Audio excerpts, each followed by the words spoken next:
got the right characters, really strong togetherness, as we always have been since I've been at the club, and that's so powerful. And I think we've shown that we can compete with anybody. Unity is key, and that's the only chance you have to be successful. Truly successful is to have the club as one, to have that connection with the city, with the supporters. There's a connection that's unique. It shows the power that football possesses.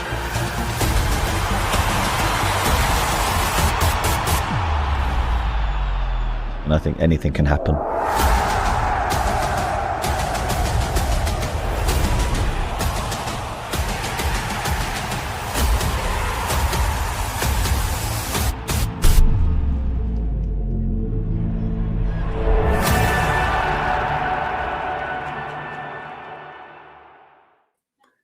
Hello and welcome to Loaded Mag NUFC. This is the Watchalong. The big one, boys. The big one. Barcelona versus Newcastle United at Camp New Camp. Last 16, second leg. A winner has to be found this evening. But how are we, boys? I've been buzzing all day for this game, but it's like a nervous excitement right now. As we're getting very, very close to kick off. Biggest game, as Eddie Howe's continuously said, biggest game of our recent history. Look, I just want the boys to go out there and just put on a show. Win, lose or draw, put on a show. Let them know that they've come off this pitch today in a game, and no doubt do the fans in the club proud. That's what I want to see more so than anything. But Chris, your feelings, mate? Yeah, just I've been really busy in work as usual, but it's been a welcome distraction because this morning I was just thinking, oh God, it's such a big game tonight. And yeah, I only literally saw the lineups like 5 minutes ago. So yeah, I do you know what? I'm going in positive, and the reason I'm going in positive, boys, is because of that first leg. That first leg, it was 1-1, but really we deserved the win. And I'm thinking if we can bring the same intensity, the same performance, the same mentality, then there's no reason why we can't go to Camp Nou tonight and just absolutely blow them away. There's no reason. There's absolutely no reason. And one of my mates, I saw it in the chat earlier. He said, if Newcastle get the first goal, they're going to win. And I do tend to believe. I do tend to agree with him. Obviously, because the first leg was 1-1, it's winner take all. So if you can finish the game tonight with a win, obviously you go straight through. No extra time, no penalties. So yeah, I'm just I'm nervous, but excited nervous, I think I'd say. And I'm hoping that we just see a really, really good performance. Dazzler, what about you? Well, like you, Chris, I'm very busy day at work as well. Looking forward to this now. I agree with you. If Newcastle can perform at the exact same level that they did in the first leg at home, and I know it could be different because we're on the road and we don't have all the support as we normally have when we're at home. But I think we can get through this. I'm expecting something big tonight, and something maybe that will live long in the memory. So that's what we're here for. We're here for something special. Oh, boys, let's look at the team news as it is fast approaching kickoff with the early kickoff at 5:45 UK time.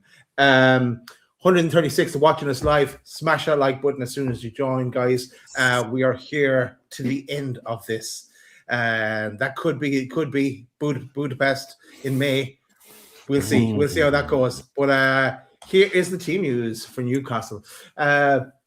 We've got Ramsdale, we've got Trips, Hall, we've got Malichow and Byrne, we've got Tonali, Ramsey, and Joe Linton in there. Joe Linton, I think, is going to be key. He was a beast in the first leg. We've got Alanga, Barnes, and up front we've got Flash Gordon. What do you make of the team, Pete? I'll be honest, it's the team that I expected it to be. I expected it to be exactly this team. I know there was a little bit of conversation around Tino and Trippier. Look, I think, having Tino back in the team and how well he played against Chelsea, I think if people had the choice, they would always go Tino. But with Trippier and how well he played in the first game and how well he's been doing recently, I just felt that Eddie Howe was always going to go with Trippier in this game. The experience. Trippier's been and played at the Nou Camp numerous times, both with Tottenham and with Atletico Madrid. He knows this occasion and knows how to play in this arena. And I think Eddie Howe will want to lean on that experience in this type of moment. The midfield just goes without saying. It was only a case of, would Tonali be fit to play? For me, it was never going to be in question. He had, 4 or 5 days to recover from his illness to be ready for this game, and I believe that he will. He would not want to have missed this game, having had so much of a chance to rest. The front line, it had to be Anthony Gordon. I know there was some rumours or murmurings of potentially Asula starting. There was no way we were going to allow a fully fit Anthony Gordon to sit on the bench for Will Asula. With all due respect, he was always going to start this game, and there was no way he was never going to miss this one, and I'm glad he's playing up front. Elanga makes perfect sense. People were making an argument for Murphy. It makes perfect sense for me. His pace was causing massive disruptions, and then the forward running and the movement of Barnes, particularly down that left-hand side, is going to be key. But look, there's lots of talk about Barcelona and playing with a big pitch and having this big environment and this big arena to play in, which is great, and it is. They're going to get the ball. They're going to have a lot of possession, being the home team. But let's not forget, people, let's not forget, a big pitch allows us to play in and behind and exploit the space that our players with rapid pace can also do. So it's a positive for both teams. It's just about who takes it. And that's the key in the game. Chris, your thoughts on the lineup? Yeah, do you know what? The first thing I looked out for, and it wasn't really a surprise, but the first thing I looked out for was, are we going to see Sven Botman? Are we going to see Dan Burn? And we've seen Dan Burn. And do you know what? I'm not annoyed by it. I'm just a little bit disappointed for Sven because, we know, don't we, boys, that our future and probably our best back four includes Sven Botman. So I was a little bit disappointed for Sven. Midfield three, I'm absolutely delighted with. I hoped Sandro Tonali would be in the 6. Joe Linton being in was key, was huge. I loved how Eddie said in his press conference as well. He was like, when he was waxing lyrical about Lewis Hall, and he was like, well, that's if he starts. And it was like, he's starting, mate. He is definitely starting. So it was a relief to see Lewis Hall in there. Kevin Trippier is the right move. I love Tino Livramento. I think he's brilliant, but in big nights like tonight, Kevin Trippier, I think, he got asked about 12 times, didn't he? Have you told everyone that you've played at the Camp Nou? And he was like, nobody's asked me about it. I think he got asked about that, I'll say it was numerous times, which was quite funny. I think he got fed up of being asked in the end. And yeah, the front three. That has to be the front three. Will Asula to come on, cause a bit of chaos. I'm here for it. But that at the moment should be the front three. Pete, you've mentioned about the fact that Jacob Murphy could maybe, and could have been in that starting 11, but Anthony Elanga, and this will give Anthony Elanga huge confidence as well. Eddie Howe was picked in for arguably, as you say, Pete, one of the biggest games in recent history, and he's gone with Anthony Elanga. So that's given Anthony Elanga a big boost tonight. So I'm expecting big things from him tonight. But yeah, I'm really happy with the team. And again, last thing I'll say, he's stuck to his guns, and Adam Ramsdale is firmly the number one at the minute. Will he be the number one next season? You could argue probably not, but for here and now, that's exactly where he should be, in between the sticks. So yeah, I'm happy with the lineup. I will stand by that. Even if we come off this show and we've lost 4-0, I will stand by that. This lineup is the best one, and I'm happy with it. I also agree it's the best lineup we could possibly do as well. Obviously, Bruno would find a home for him if he was available. I do like the scene where Yamal is sitting on the steps, depressed, knowing that he's up against Lewis Hall again tonight. So not a happy camper. Boys, we're going in with predictions, and I'm going in with something crazy. But I've been right the last couple of times. I'm going to go absolutely crazy here. 2-0 Newcastle United. Crazy. It's crazy, I know. But if we can perform like we did in the first leg, I think that they'll have to come out then, and maybe we could get a second. Please do. Soon we get the first. Yeah, I can't not on these nights and nights. I can't not back my boys to do the business. I'm going to go with my heart instead of my head. I'm going to go with a Newcastle 2-1 win to see us through to a quarterfinal of the Champions League. Just sounds mad saying that, but I'm going to back my boys tonight. But Chris, your thoughts? Out of interest, Pete. I'm sorry. I'm delving in here after what you've just said. Out of interest, what's your head saying? Look, I think if anyone's sort of honest with themselves, Barcelona at the Nou Camp, I think there's an expectation. There's a hope for people that Newcastle win, but I think there's an expectation that Barcelona wins. And I think if I was thinking in my head, I would say a Barcelona win, whatever score. But I'm choosing my heart tonight instead of my head, and I'm going to go with a Newcastle United win. Yeah. Well, I am going with your heart as well, Pete. I think it will be 2-1 to Newcastle United. I reckon we can do it. I actually think it will be a little bit scrappy. I think it'll be. I can see it being 1-1 and us getting a winner. I can visualize us celebrating it like nuts. I can visualize it, and then we hang on. It stays 2-1, and we go through. That's what I'm going with. I think it'll be 1-1 at some point. Whether they score first, we score first. There'll be an equalizer, and then we'll get the winner 2-1. I think Anthony Gordon's going to step up tonight. I think we're going to see arguably one of Anthony Gordon's best performances in a black and white shirt tonight. The stage is set for him. The stage is set for him. It's a bigger stage. Everybody's talking about Newcastle United, Barcelona tonight. I think 2-1. 2-1. 2-2-1s and 1-2-0. Go on the 2, and it's already a win for me. They're wearing the black and white. I was afraid they'd wear that green jersey, but get in the black and white tonight. White shorts and white socks as well, just to make a bit of a difference on the kits. Boys, they've done the handshakes. They're about to kick off. Pete, where are you now on your stream? I'm just watching it on my TV. So I'm just watching it because it's on TNT. So they're just cutting to the Newcastle lineup right now, just going through the names of the players. So that's where I am. I don't know if you're the same. Not yet. I am not. I'm watching it on the Now TV app. Now it's gone to that. So you seem to be a couple of seconds ahead of me. Right. Okay. I'll switch you into the commentary position as well. Yeah, I'm in the. I'll tell you where I am now. They've just brought the midfielders up, so I'm looking at Joe Linton, Tonali, and Ramsey. Okay. Yeah, I'm about 2 seconds ahead of you, Chris. Yeah. Pete's about 5 seconds ahead of me. Oh, just to note, because we did this on the last time as well. Joe Linton, Sandro Tonali, and Dan Burn all on yellows. Yeah. Does it matter for the next leg? When we're in the next leg, the next round. Why would they mention it though? Why would they mention it? If they do get a yellow card, they will be suspended for the next round. But if they make it through without, then I think it gets scrapped. That's right. Yeah. So if nobody gets a yellow card, then it's fresh.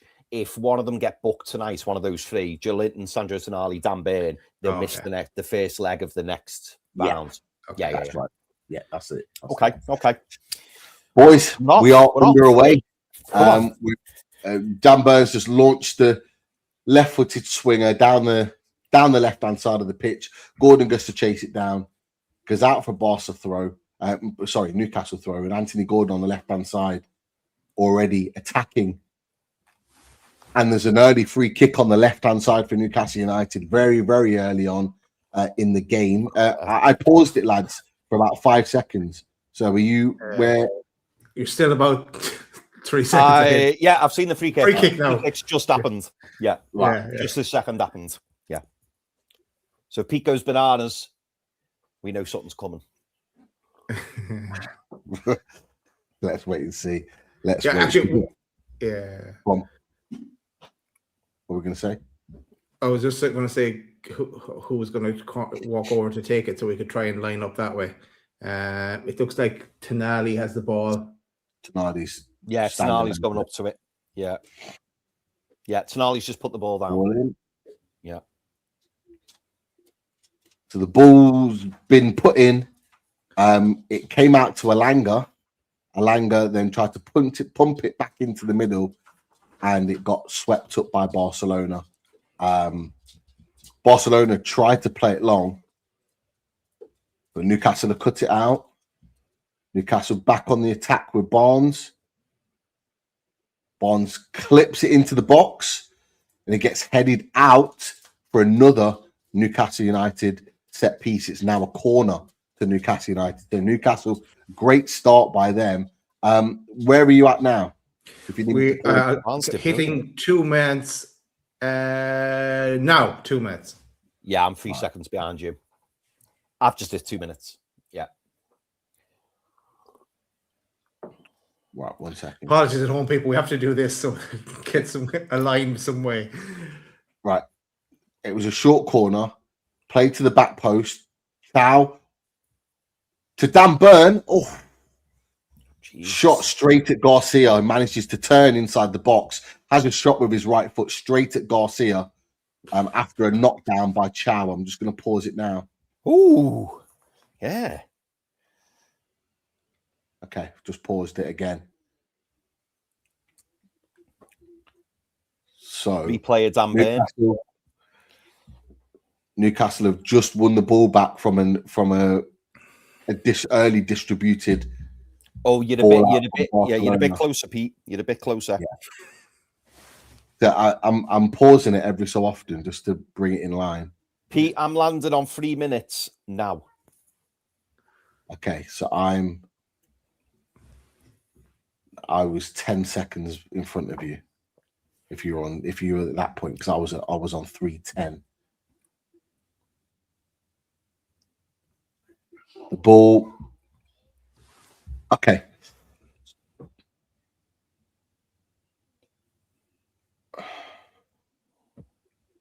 Just bear. When I get to 4 minutes, I'll pause it. Yeah, when you get to 4, and then I'll tell you when we hit 4. Or Daz, you say when you hit 4 because you're a few seconds ahead of me, aren't you? Once we're roughly there, it's not too bad then. Yeah, it was on roughly there. Yeah. Barcelona tried to have a counter attack just then, but it fizzled out quite quickly. Newcastle United managed to pick up the ball. It's now back with the defense as I pause it on 4. So I'm on 4. I'm paused. 4. Yeah, I'm hitting 4 now. Okay, fine. Yeah, we are where we are. We should be lined up. Now, Rafinha on the counter gets blocked out by Dan Burn for a corner. Yeah. Rafinha, arms up in the air, trying to get the Barcelona fans going. Really well covered there by Dan Burn over on the right-hand side as Barcelona now have their first corner. So Newcastle had the better start, had the first shot on goal. Barcelona trying to get out, but Newcastle again disrupting as the corner's about to be put into the box to the back post. Well collected there from Aaron Ramsdale. And he looks to start an early attack with Tonali, but then decides to go the other side and play it across towards Alanga. Big header won by Gordon, but the ball gets played back by Barcelona to Eric, about to say Eric Garcia. He's the other person on there. As Rafinha turns inside. No, was it? He fell. Rafinha. Goal. Barcelona. An early setback for Newcastle United. Really, really disappointed. I think it was Lamine Yamal who played the ball inside on the counter-attack. It's a really, really disappointing goal to concede because it never looked like coming. It never looked like coming whatsoever. But Rafinha on the right-hand side this time gets the ball onto his left-hand side and just guides it into the far corner. Yeah, it's Yamal turns Chow on the halfway line and he slips Like and Dan that's, Burns slips as well. that starts the counter attack. That starts the counter attack off. He plays, and Burns slips. No, is that Burns? No, sorry, it's Hall. Hall. So 2 slips in there. 2 slips from players have basically given them the opportunity to get the ball in. And to be fair, it's a good finish from Rafinha because it's right in the far corner. It's probably the only place he could have scored. The keeper and Dan Burn had every other place in the goal covered apart from that start. And it's so disappointing because Newcastle had a really good start in the game. But it's a sucker punch for Newcastle. Had a good start. Their first real attack of any note, and they score from it. 2 slips have allowed Newcastle to concede that early goal. So 6 minutes in, and Newcastle are already 1-0 down. Not the start that we wanted, guys. So unfortunate, Pete. That the turn by Lamal was excellent on Malak Chow, and then what was unlucky was the slip for Hall, because he would have made a difference there in cutting that out. But what can we do? We go again. Yeah. I don't know why, but I think Chow must be doing some form of man marking job because he's getting pulled out constantly. Dan Burns being pulled out onto the right-hand side of the defensive structure. And there just seems to be gaps all over the place. That's twice now. 1 for the counter-attack. Oh, Barca in again. Oh, it's well covered from Ramsdale. The ball gets played over the top and Tonali tries to get a clearance on it, completely miskicks it. Their player runs through and then it has to be cleared by Ramsdale. It's really good goalkeeping, to be fair to him. Yeah, he did well. But again, just another moment where just a hopeful ball over the top has created an opportunity for them. Newcastle now, having started so well, are under the cosh.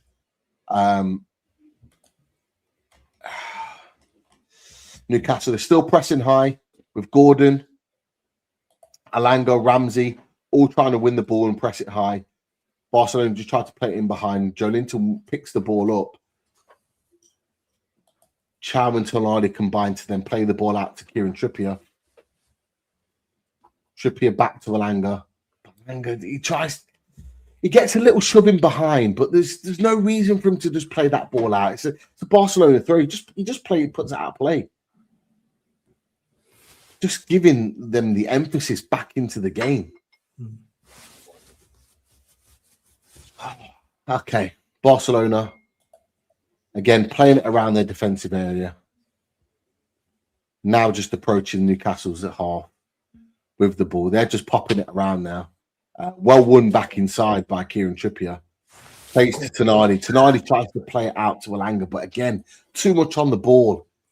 And it goes out for a throw. We just need to get those passes right. We're going to have to get them right if we're going to get a goal in the counter-attack. That's it now. Newcastle have to come out and attack. They have to. If they want to get back into this game, they're going to have to come out and get it. Yeah. The one thing we didn't want, though, is an early goal conceded, and it's happened. So it opens up the game now for Newcastle United. I said it to a few of the lads that were messaging earlier on today. We needed really to see the first 20 out without conceding. Not sitting in it defensively, but just making sure we got through that without conceding a goal. And look, we've absolutely not done that.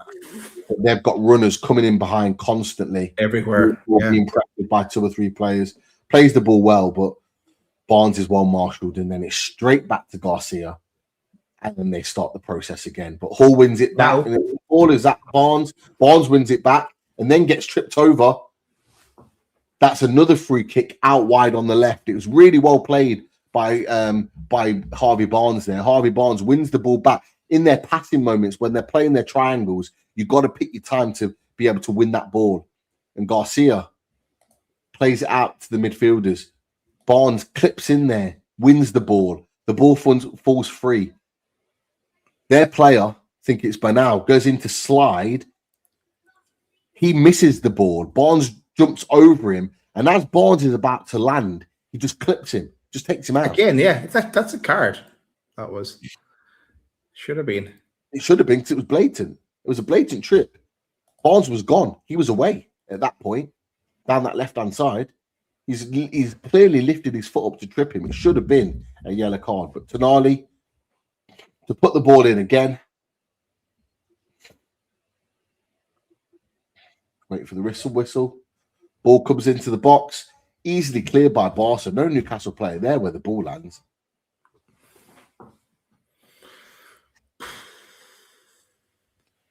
Ramsdale pumps the ball on. Barca again. Win it. Unaided. Lewandowski and Byrne both go up for the ball. Lewandowski. Oh, Alanga again. What are you doing? Thought it was going to be a big pitch. Ran out of road again. He's just ran the ball out of play, unopposed. Like there's a player running next to him, but not trying to tackle him. He's just ran the ball out of play. Unnecessary. Jesus Christ, man. We can't have that in a game like this, of this magnitude. We can't have that. Because now Barcelona are back on the ball, holding possession again. Newcastle then are the ones going to have to try and close them down and win the ball. We've got to use the ball better when we've got the opportunity. Barcelona approaching the halfway line, just into Newcastle's half. Lewandowski gets the ball played in and behind, well marshalled by Dan Burn. No, sorry, Malik Chow it was. Plays it to Hall, but Yamal pressures Hall on the ball, knocks him down. Free kick to Newcastle. Hall always comfortable on the ball. You always kind of believe you can trust him. Tight spaces. But yeah, free kick to Newcastle. Ball gets played out wide to the right, but the ref stopped. Retake. There's no need. No need for it. Nothing wrong with that.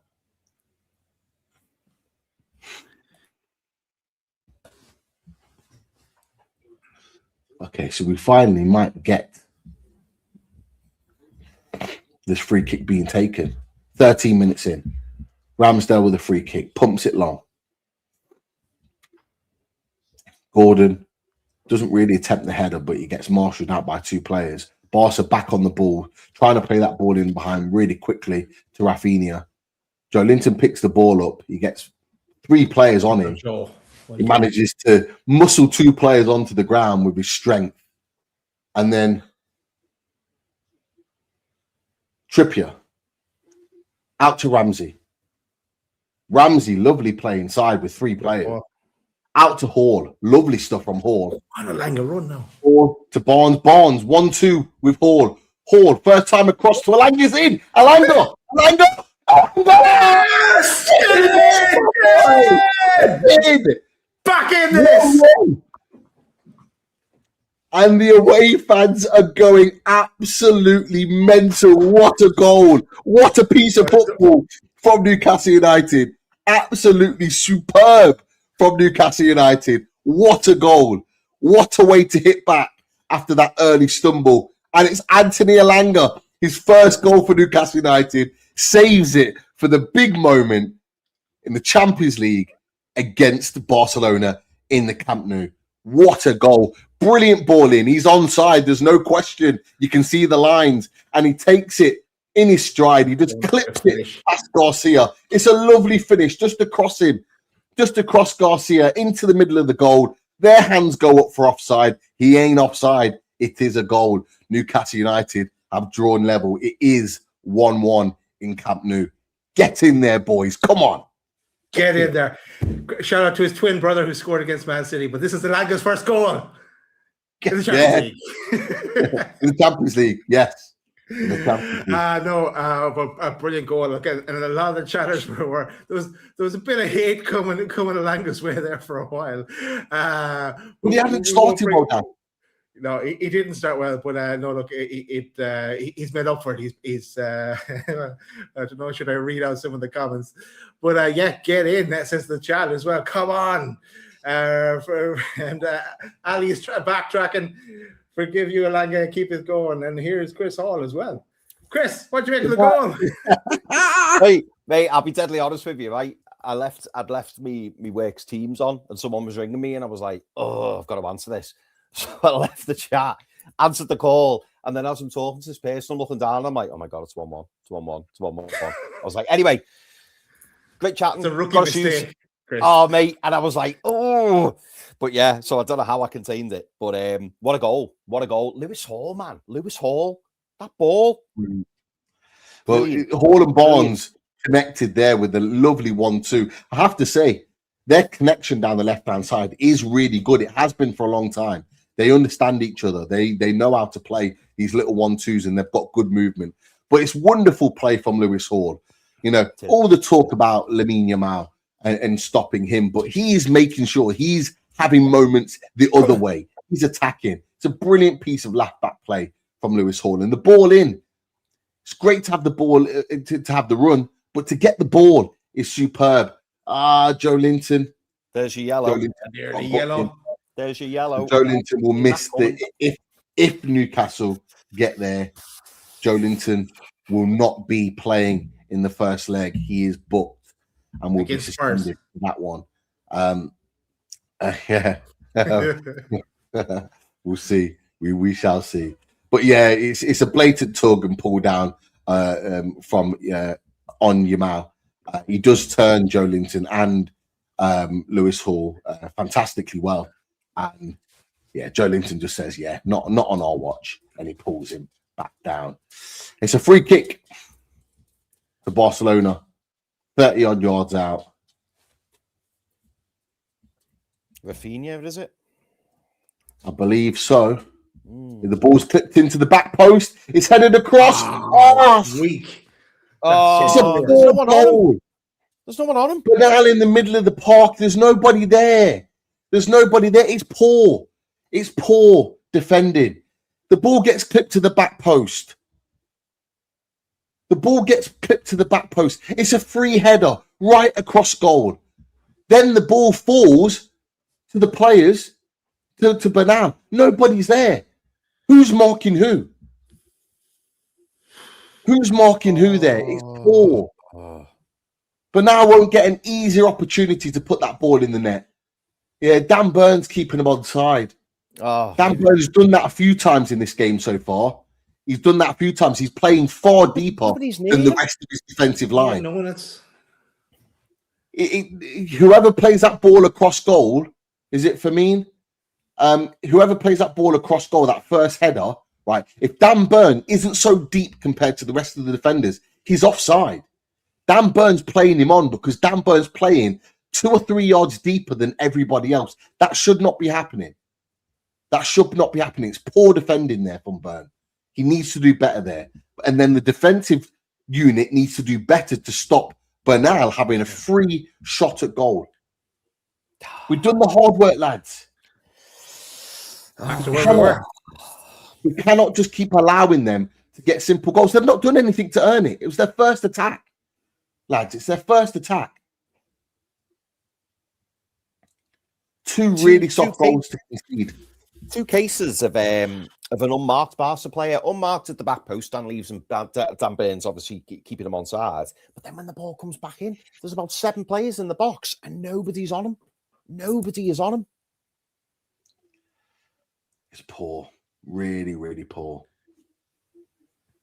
They've not got to wake up, boys. They've not had to do a lot to get these goals. No, they really haven't had to do a lot to get these goals. They've been a gift. We need to be better. So we did the hard part in getting back in. Now we've got to go again. Don't give it Burn there. Jesus Christ. Giving away then. Now we've had to be putting on pressure. I put that on Ramsdale there. Ramsdale should not be giving Dan Burn the ball. We know he ain't great in possession. We know he's not great. Barcelona are being pushed into a sub. What's the sub? What's the sub for? Is it this? Someone's coming up. Cancelo. Is it Cancelo? They've gone to him, but I don't know if it is him who's going 24. No. Who's 24? Oh no, it's should recognize him. Who's that? Must be a defender because of Araujo's the centre back, isn't he? I think it's Eric Garcia. Oh, Eric Garcia. He's gone off. Oh. So Eric Garcia pulled out last minute in the first leg with an injury, and they changed it. They brought him on, but now Arejo's on, and Arejo wasn't great defensively against us in the first leg, so that may well turn into a mini positive. But it's a corner to Barcelona. Newcastle need to wake up defensively. We've let in 2 really soft, really poor goals unnecessarily, and we scored a really well worked goal. The ball comes in from the corner. Arejo tries to get the flick on. Another corner? Yeah, he's gone out for a corner. I think it was Gordon that defended that. Came off Gordon out for the corner. We've just got to keep our heads here. Just got to keep our heads, because if this goes 3-1, boys, we're in trouble. We're in big trouble. Another corner.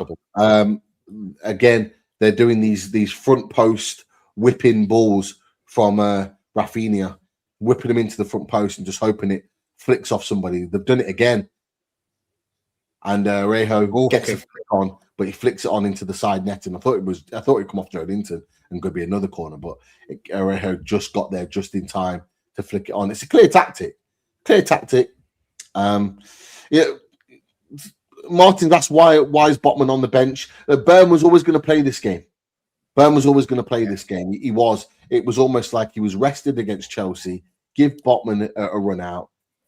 But as we saw against Chelsea, the defensive unit was solid. First clean sheet in a long while in that game. So there was a big argument to go with Botman, a big argument. But they haven't. But Barca have got the ball in their own half. They're playing it across the back line. Newcastle is still getting out, still getting high, still trying to press the ball. Trippier's up near the opposition's goal mouth, trying to close that ball down. But Ramsey gives away a cheap free kick.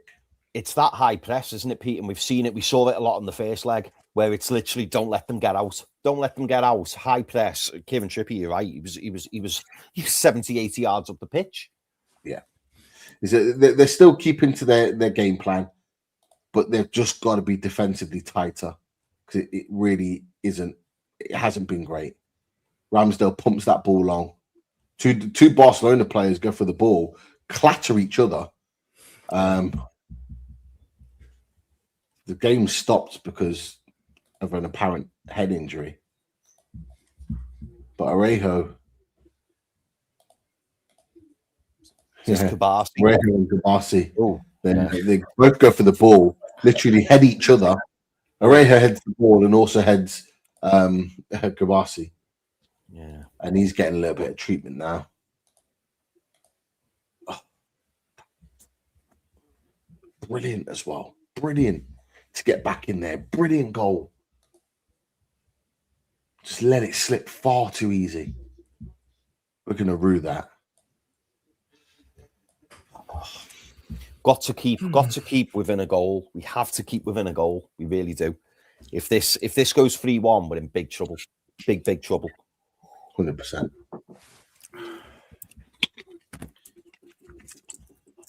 Just while I was breaking play, people, if you like what we're doing as a channel, give this video a like. If you're watching it on YouTube, if you watch it on X, come over to YouTube really quickly. Just click the like button. And if you're new to the channel, please consider subscribing. Newcastle win the ball back high up the pitch.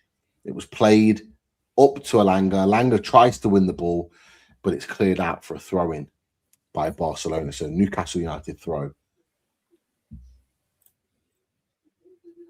Throw to Joe Linton, who holds the ball up. They're being a lot more physical with Joe Linton, getting 2 or 3 men round him whenever he's got the ball. Yeah. They've learned their lesson from the last day. Yeah, it's definitely a different approach from Barca with regards to physicality. Lovely chip ball over from Barnes. Ramsey stopped running, but Garcia, not the most convincing clearance. But then it eventually gets pumped long by Barca. Chow plays it now back to Ramsdale. Ramsdale clips the ball back to Trippier. Trippier heads it back to Chow. Chow clips it to Trippier. Trippier now flicks it on to Alanga. Alanga gets pulled down. Is that right? Free kick. Yeah, Newcastle. Yeah. Pulled down. Yeah, I have to say, Pete. I've not been impressed with Juan Garcia over the two legs. He looks a little bit shaky to me.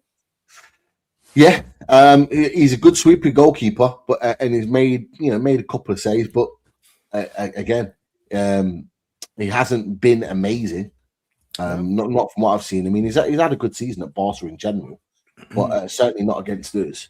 And he absolutely looks beatable, as he's already been proven by Anthony Elanga. But in the grand scheme of things, he is a good goalkeeper. He will be. Whether he's Spain's goalkeeper is number one remains to be seen. But we'll see. Yeah. So Ramsdale, 10 yards into his half, pumped long, up the pitch. Malik Chow goes up for it, doesn't get anything on it. Yamal back heels, but straight into the Hall. Hall into Barnes. Barnes is in the box, plays it across goal. Not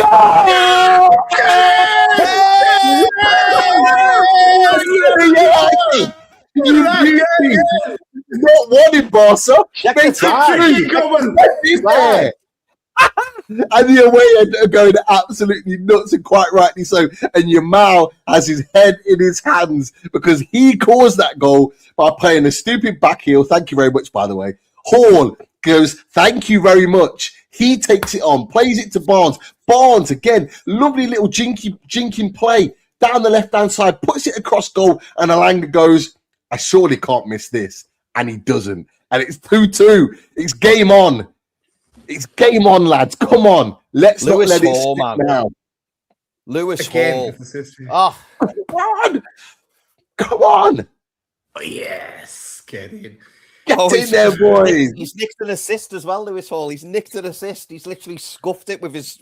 Has he scuffed it? I didn't think he touched it, did he? Let's see. Did he touch it? I don't think he touched it. Oh, it might have had the slightest of touches, Pete. Maybe. It's now a good time to bring up the comments from 16 minutes ago. Yosef says, Alanga's so trash. Mr. Linkfield said, Alanga needs Alanga away again. He will Alanga away again. Ball into the box. Gordon! Oh, Gordon! Oh, man. Oh, Gordon. He don't get enough on it. It's lovely play. The ball gets played down the right-hand side. Alanga uses his pace. He's in. He's well in. He plays a lovely ball. Oh, behave. Gordon's there, and he just gets it. Trying to get an elbow from Joe. Pedri, man. Pedri, grow up, man. Jesus Christ. The ref's even saying to the Barca players, no, because it's not. What, can you not use your arms to protect the ball nowadays? Pedri was already behind him anyway, in his rear view. What's going on here? They are desperate to get Joe Linton sent off. They're desperate. Well, yeah. Hansi Flick is not happy. He was fuming a second ago because Newcastle could well have been 3-2 up in this game. It was really, really unlucky from Anthony Gordon. Just doesn't quite get enough on it. Brilliant play from Anthony Elanga.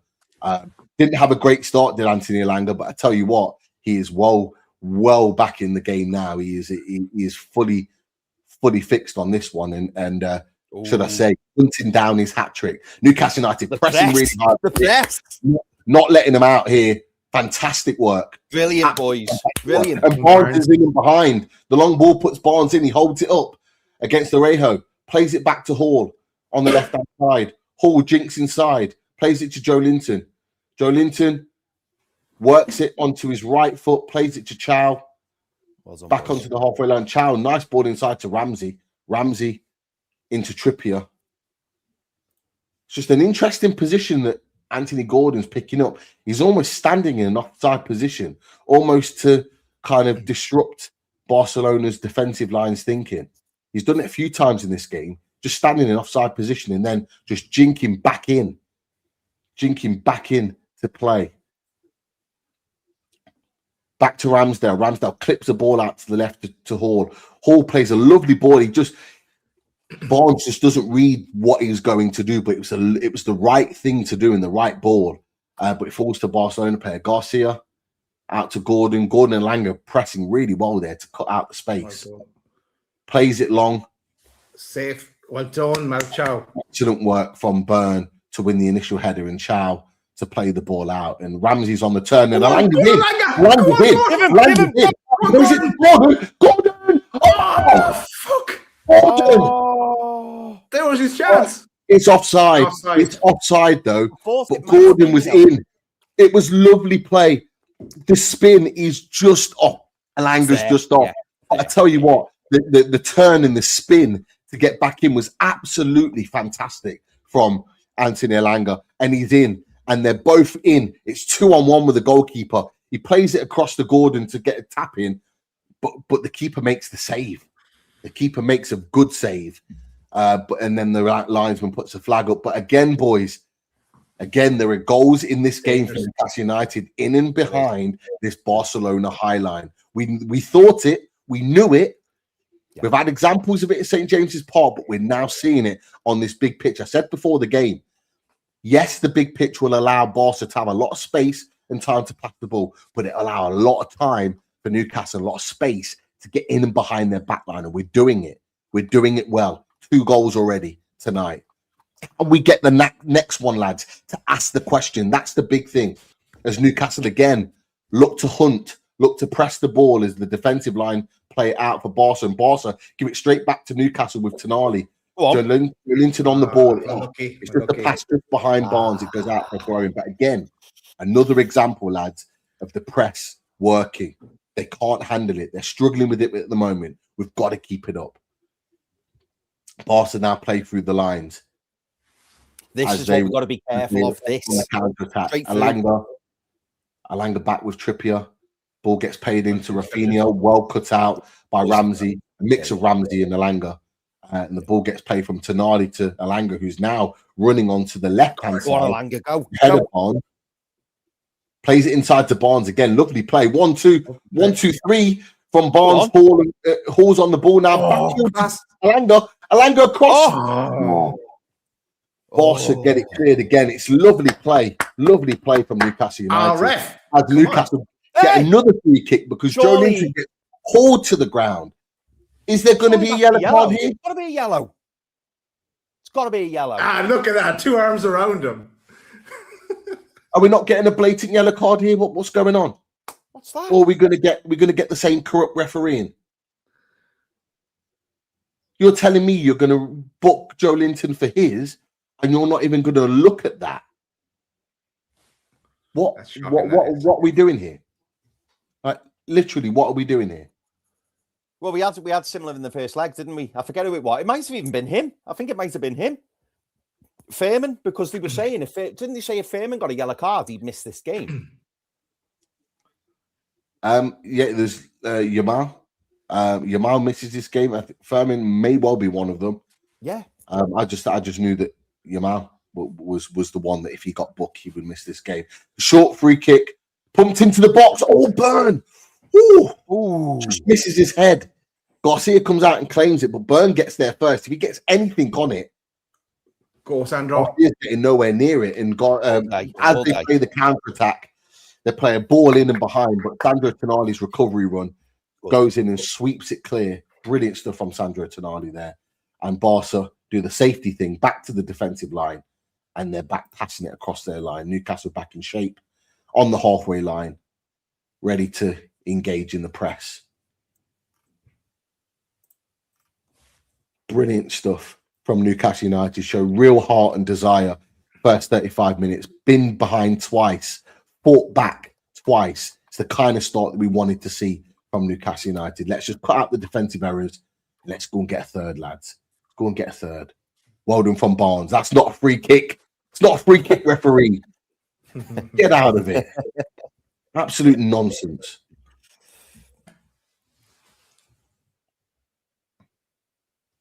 Not even touched him. He got the ball. He did get the ball. Not even touched him. Barca tried to play it in behind. Well defended from Byrne. and Joe Linton. Ball gets played into the middle. Alanga and Gordon do a bit of a 1-2. Ball gets pumped long. Alanga's free. Alanga's in. Can he play Gordon in? He plays Gordon in. Oh, defender gets there first. Barnes is there. Oh, it's it. Get it out. Oh. Joe Linton.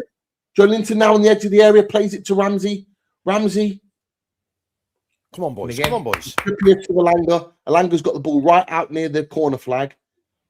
Tries to play it back to Trippier, but the Barca player gets there first. Nicks it back to Rafinha. Rafinha's got the ball. He's trying to drive forward. Joe Linton stands in front of him, and then he has to play it out to Arejo. Arejo's got the ball. Again, just one ball over the top, and they're scrambling with Alanga's pace. If Alanga would put just a little bit more on that ball, Anthony Gordon would have been bearing down on it. Do you know what? Do you know what's really interesting? On the edge of Barca's, imagine the first third of the pitch for Barca. That's where the game's going to be won or lost. That's exactly where it's going to be. Because as soon as they get out past the halfway line, they're in.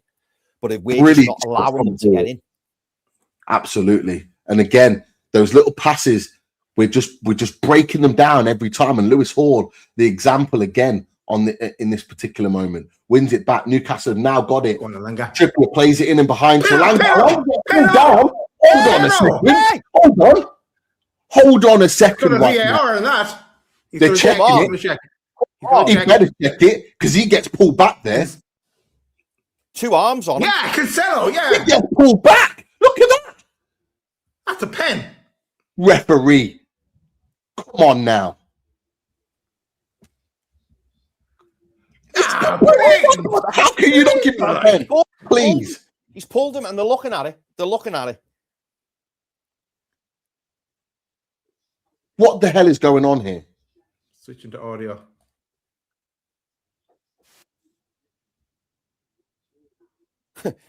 Anthony Alanga's making a meal of it. Like he's making out that his arm's been pulled out. It's socket, but it's a foul, boys. It's a foul. That's ridiculous. They're giving it as a throw. It's a throw. Jeez. How is that a throw? Are you kidding me right now? That's a joke.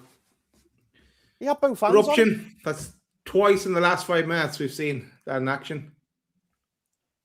Absolute nonsense. Alanga's ahead of him. He's got no need to go down in that moment. He's got the ball. Throwing in, burn flick on, gets cleared.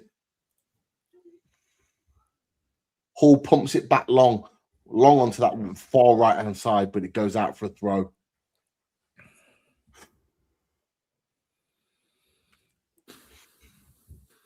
We've definitely been the better side here, boys. We have on the half as a whole. Absolutely the better side. Yeah. Absolutely the better side. They play a hopeful ball out into midfield, and so now Sandro picks it up. They do that so often, don't they? They just clear it in the hope that one of the Barca players is going to pick it up, but we're always picking it up. Oh, what did you do? Ball gets lost. They're 2-on-1. Rafinha is in, plays it clear. It's brilliant from Burn. It's brilliant from Burn. Superb defending. Excellent stuff. There were 2-on-1 in there. The ball gets lost by Newcastle. I think Malik Chow. Joe Linton plays it back to Chow. Chow gets the ball nicked off him. And they're in. Rafinha is bearing down with Lewandowski. But Burn. Rafinha just plays it across. Rafinha just plays it across to Lewandowski just to have a tap in. Burn says, no, thank you, not tonight. As the corner goes in, Arejo. Yeah, free kick to Newcastle United. Ref gives a free kick. But yeah, Lewandowski goes to put it the opposite side to Ramsdale's diving. Burn gets his leg there and then gets straight back up. Big header out for a corner. The corner comes in. There's a foul on Ramsdale, I believe it is. Yeah, it is. Holding Ramsdale back. Yeah. Good defending from Chow against Arejo. Gets that flick away. And Newcastle have got a free kick. I tell you what, boys, that is the first thing Lewandowski's done over the 2 legs. That's the first thing he's done. Yeah. Been very quiet in both games so far. Very well. Sandro Tonali pumps a header forward. Alanga tries to flick it in and behind, but it just gets cut out by Barca, and Barca again across their back line, just trying to play the ball out.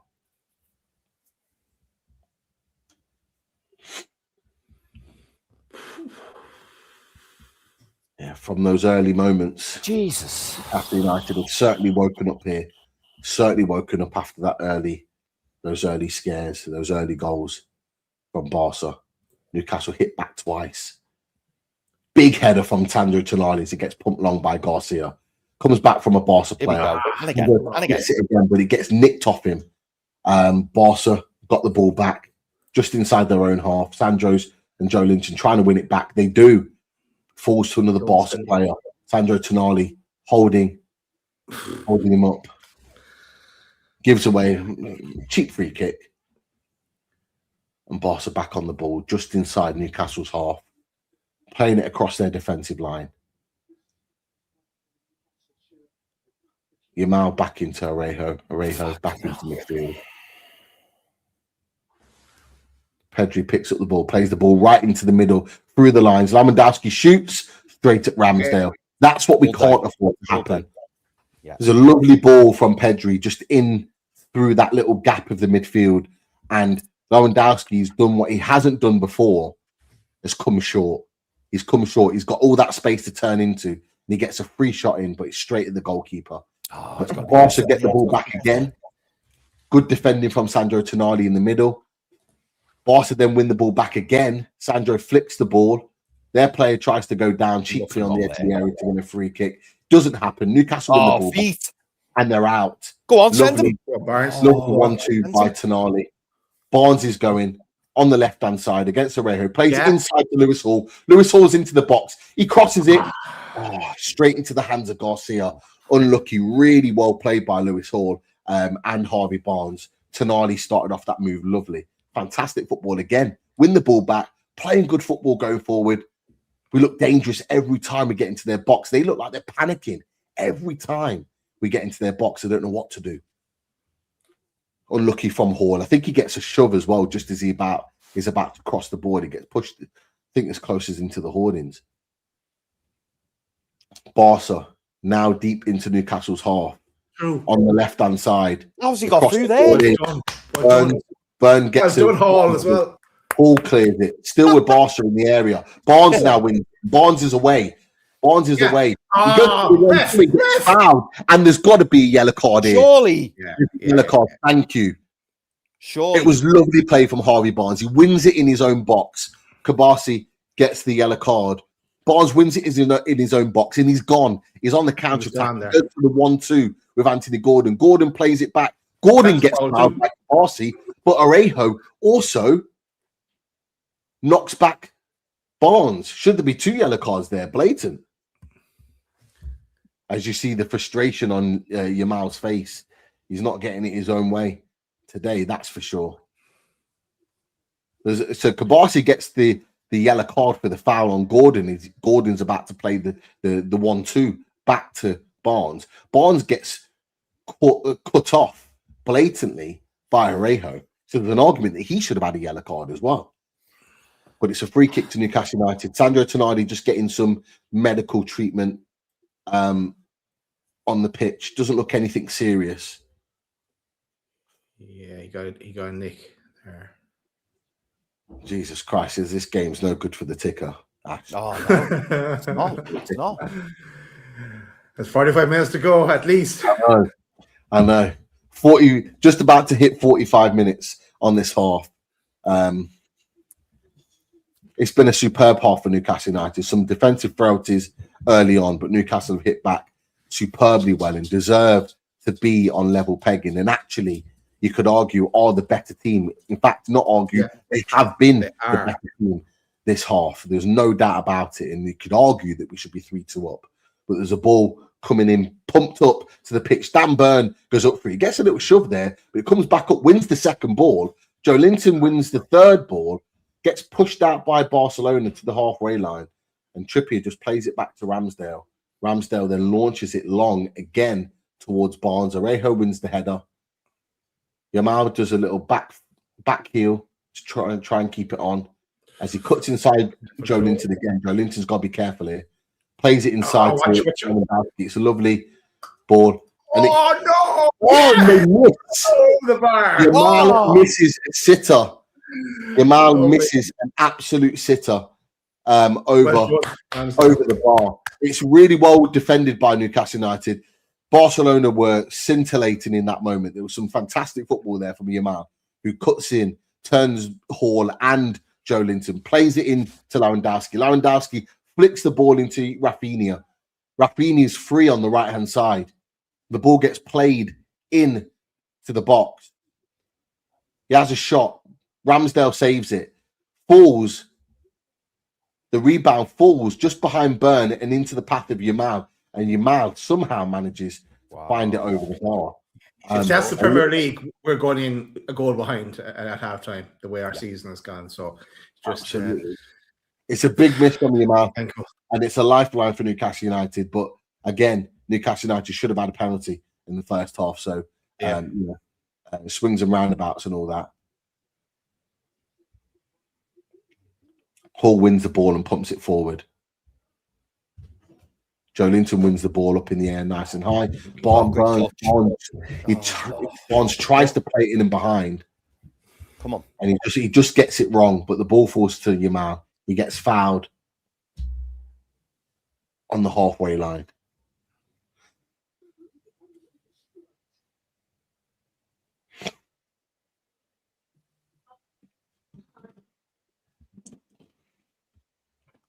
This game is absolutely wild. It's literally had everything.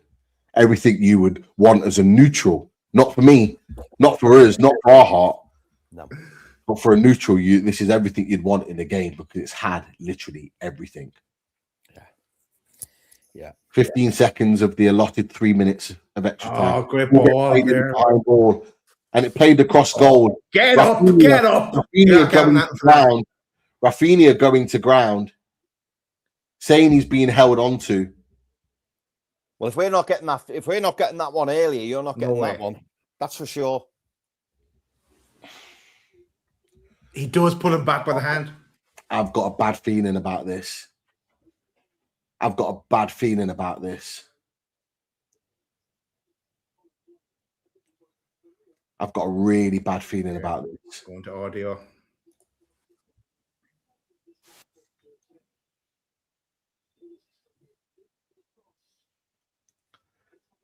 There's He's two hands on him. Lads, there could be a potential of a penalty and a red card.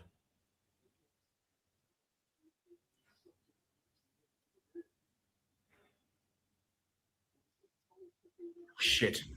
He's going to the monitor.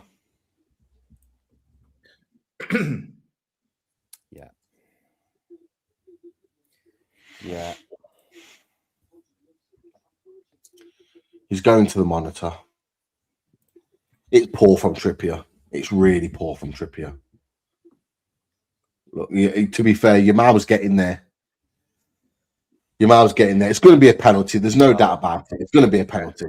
I think it's Rafinha, Pete. I mean, same thing. Yeah. Same thing. Yellow card for Tyndall. He's getting there. He's getting there. It's going to be a penalty. Is he vetting it? I don't know. Penalty. Yeah. Penalty. Penalty's been given. Yellow card. Yellow card. So at least we've still got 11. We've got off for one there. Fuck's sake. Trippier, man. Jesus Christ. Literally, we are there. It's half time. It's like literally on the 3rd minute. Just see your game out. Just see the game out. Why does this keep happening? Last minute of the last seconds of the half. I'm sorry, lads. There might need to be a change here in bringing Tino on at half time. You can't keep doing this. You can't keep doing it. Yeah, shut up, Joe, as well. None of that. You're already on the yellow as well.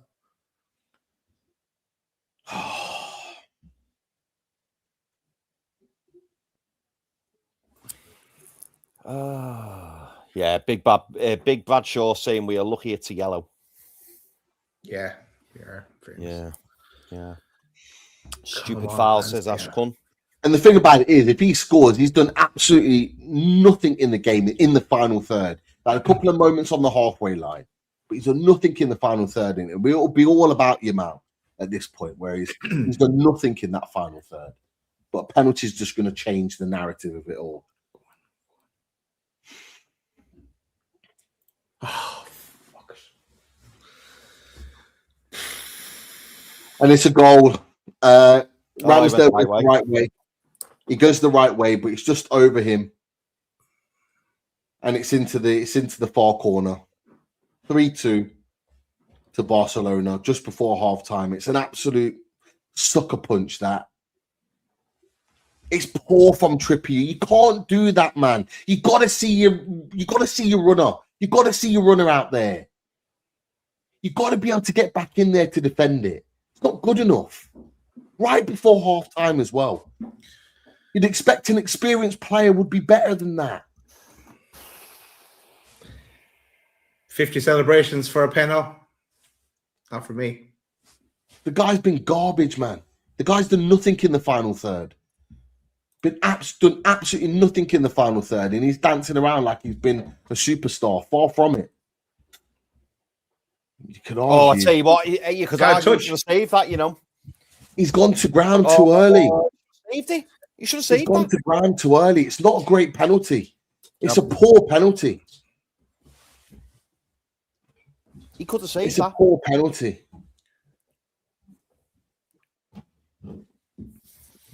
Oh, God. The guy's been garbage. It's half time as the players go in.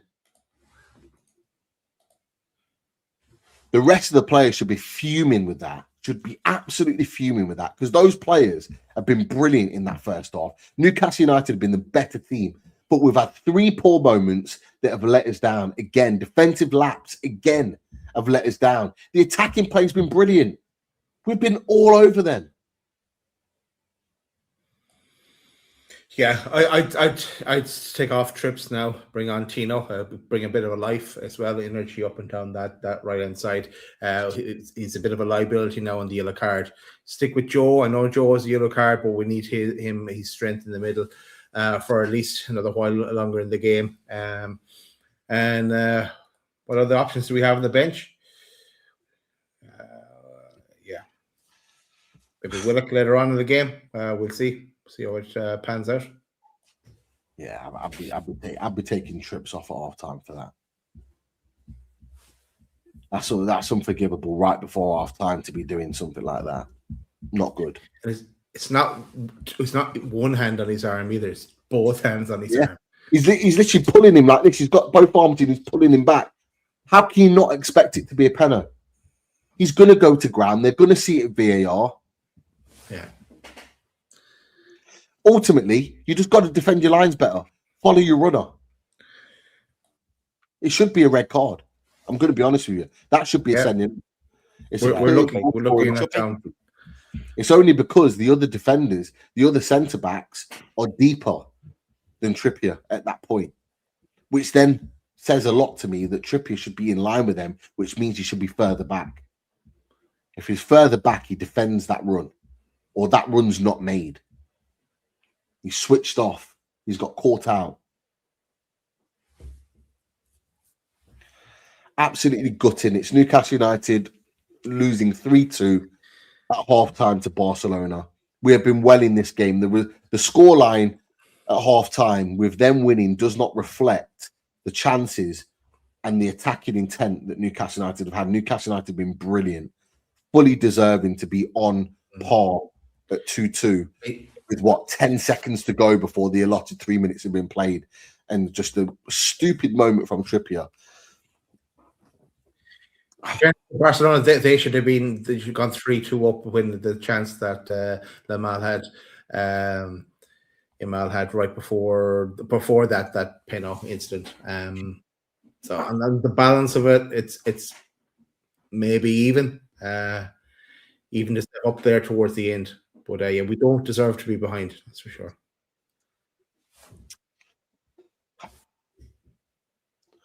The positives is that we've still got 11 men on the pitch. Yeah. So we're not having to be behind and chasing with one less man.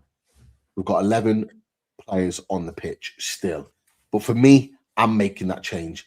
Tino, now I'm making it now as well. Not 60 minutes. Has to be now, because to get the impact of Tino. There's no time for sentiment. Trippier knows. He knows what he's done. He knows he's messed up. He needs to come off. We need pace. We need someone that can hold pace, defend strong, win defensive headers, particularly at that back post. Tino can do them all. And he can be a threat going forward too. He's got the running power. He's got everything that we need in this game. There was an argument, a genuine argument, that he should have started this one. Trippier, for good form, has been given the opportunity to start. Now it's time. It's time that he's taken off and sits this one out. Tino back in the fold. It should be. Has to be at half time.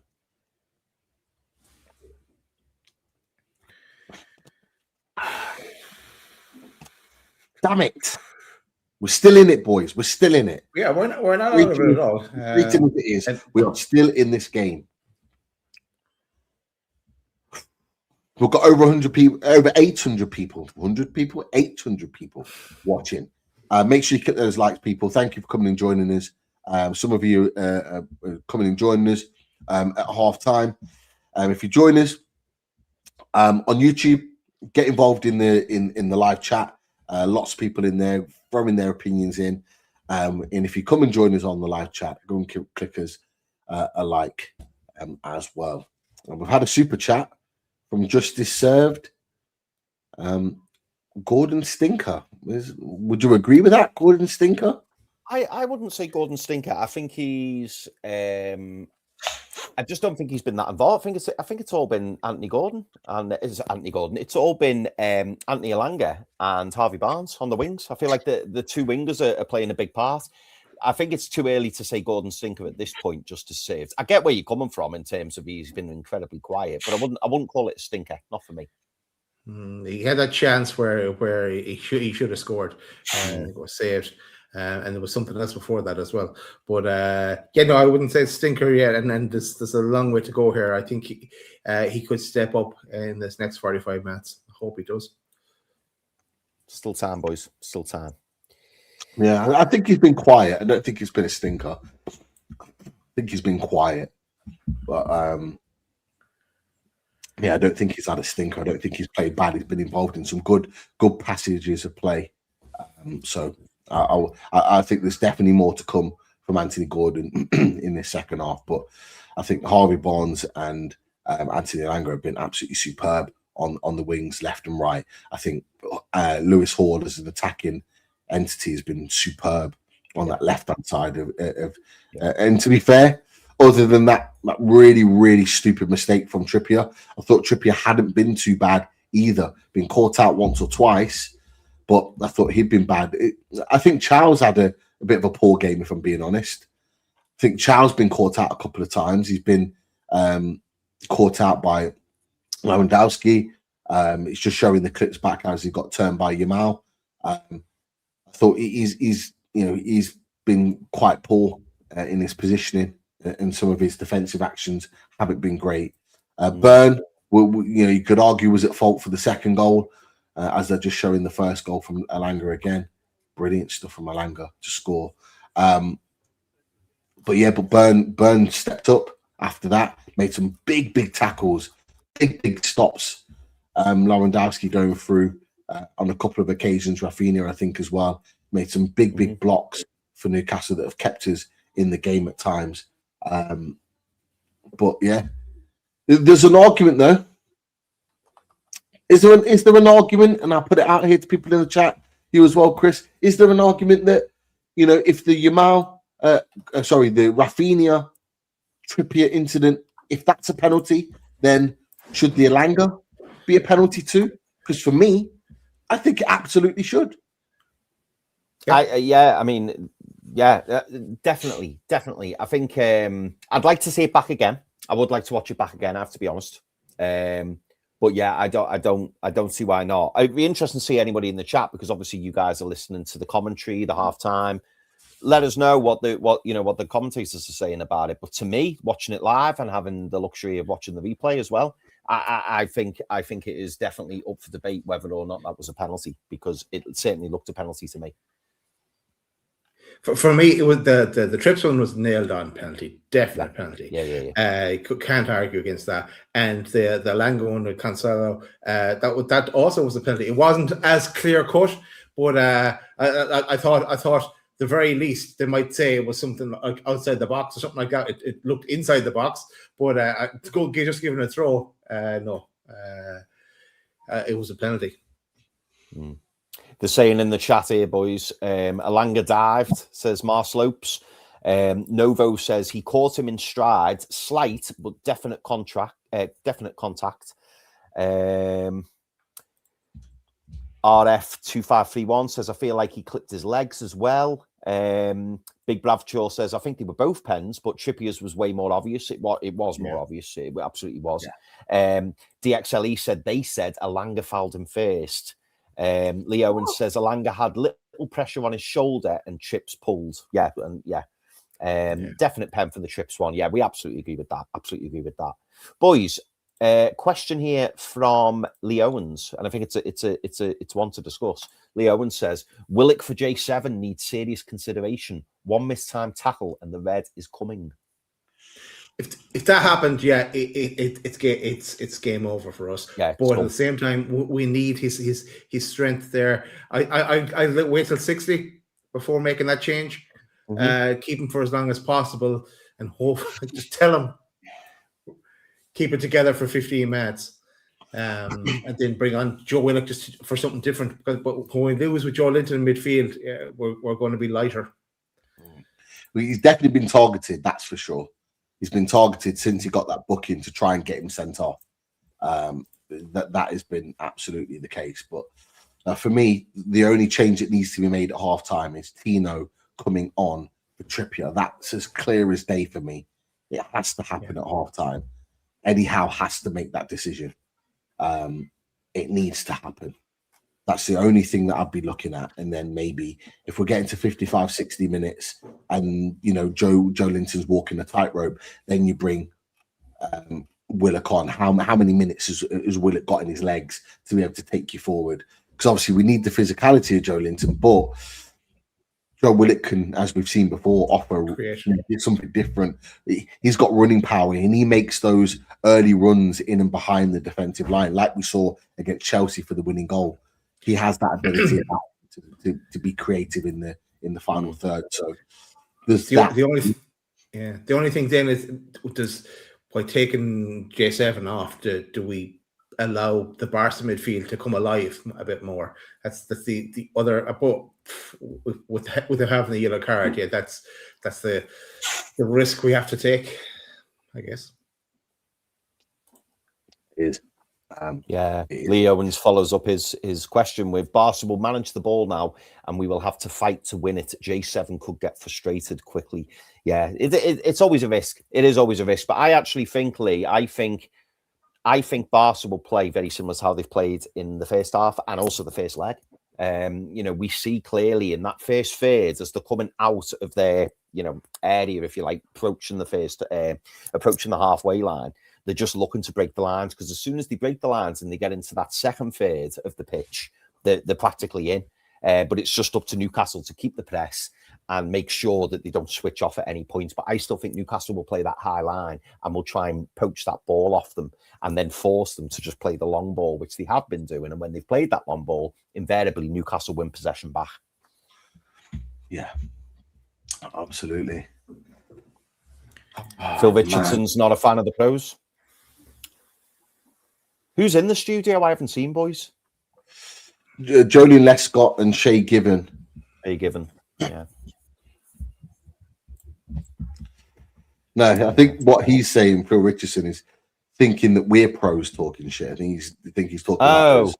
Okay. Cheers, Phil. Thank you, Phil. Bye, Phil. Bye. Are we Phil. Professionals? When do we take professional status, boys? Nobody's ever called us professionals, but you, Phil. You're the one that's called us. Thanks, Phil. Cheers, Phil. Bye, Phil. Top guy. Oh, dear. You don't have to get some numpties on here, but luckily we've got a fantastic community having some good conversations about things. Yeah. But let's wait and see. Let's wait and see what Eddie Howe cooks up for the second half. We are still just a goal within bringing it back to level pegging. Still within a chance here. So let's wait and see, people. Let's wait and see. Ash, that'll be me at 8 o'clock. Ash, come on, Gallus, that's right. unless we're pulling them into extra time. Yeah, it certainly is. Yeah. Novo says ref gave Joey the yellow for the pullback, but the Barca player literally had both hands wrapped around his waist, dragged him down, and got nothing. Ref is feeling the pressure from the crowd. Yeah, absolutely. Yeah, absolutely. Yeah. This is what happens when you play in Europe and also you're playing away from home. This is what happens. Oh, boys, just had a super chat. Ollie Calders, thank you so much, Ollie, for the super chat. Much appreciated, mate. He says, question: if you could only keep Gordon next season as our main striker, or he leaves, would you keep or sell? If he stays, would need a new left winger. Good question. It's a tough question. Yeah, it is. So I suppose what he's saying is, would you cash in, take the 70, 80 million, whatever it may be, or would you keep him, but you've got to play him as striker, which means you need that left winger probably to accommodate, to supplement Barnes. I'm okay with finding another left winger, but I also want a striker, another main striker. Sorry, Pete. Yeah. Go ahead. No, we still need both. The simple answer is we still need both. I wouldn't have Anthony Gordon as my main striker, and I'd want a proper striker in. We'll see. We shall see. I don't see trips anywhere. No, but then I don't see anyone else either. Not unless he's gone ahead of everybody else. No. Let's wait and see. The pictures.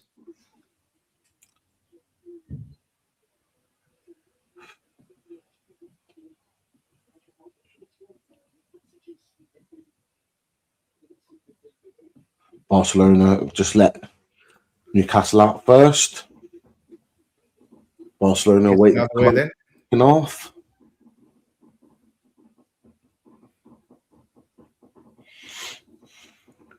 Chino.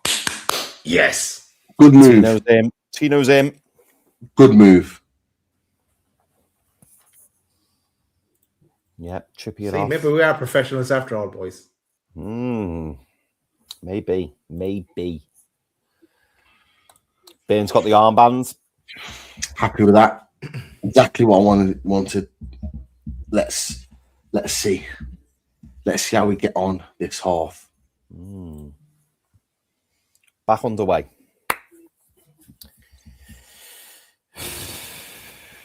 Yeah, so the only change looks like Trippier for Livramento for Trippier.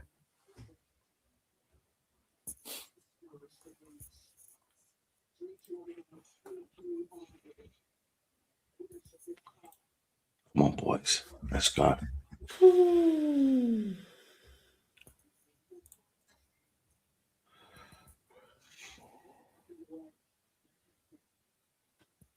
Kick off. So I'm currently ahead of you because I had to come off my screen for a second. So yeah, it's just kicked off. I'll have to pause it when I get to.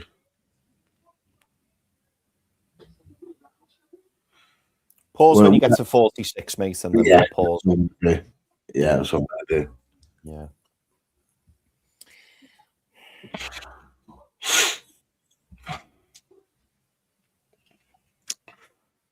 So second half's underway. The ball's being played around the halfway line. It was a throw into Barca. She's taking her time with that throw.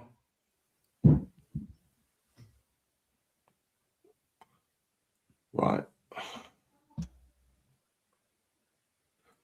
Just let me know when you've got to.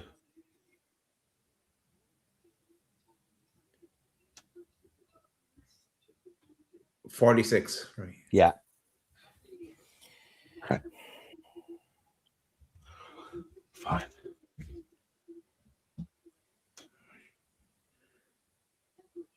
Done. Oh.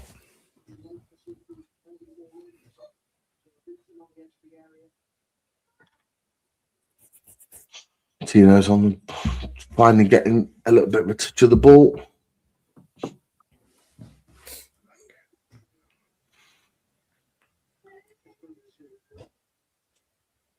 What seconds are you on, boys?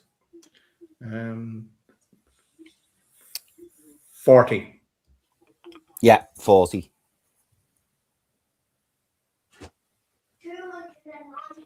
Okay. I've just stopped it a few seconds, just so it syncs up. So I'm just approaching 47 now. Yeah.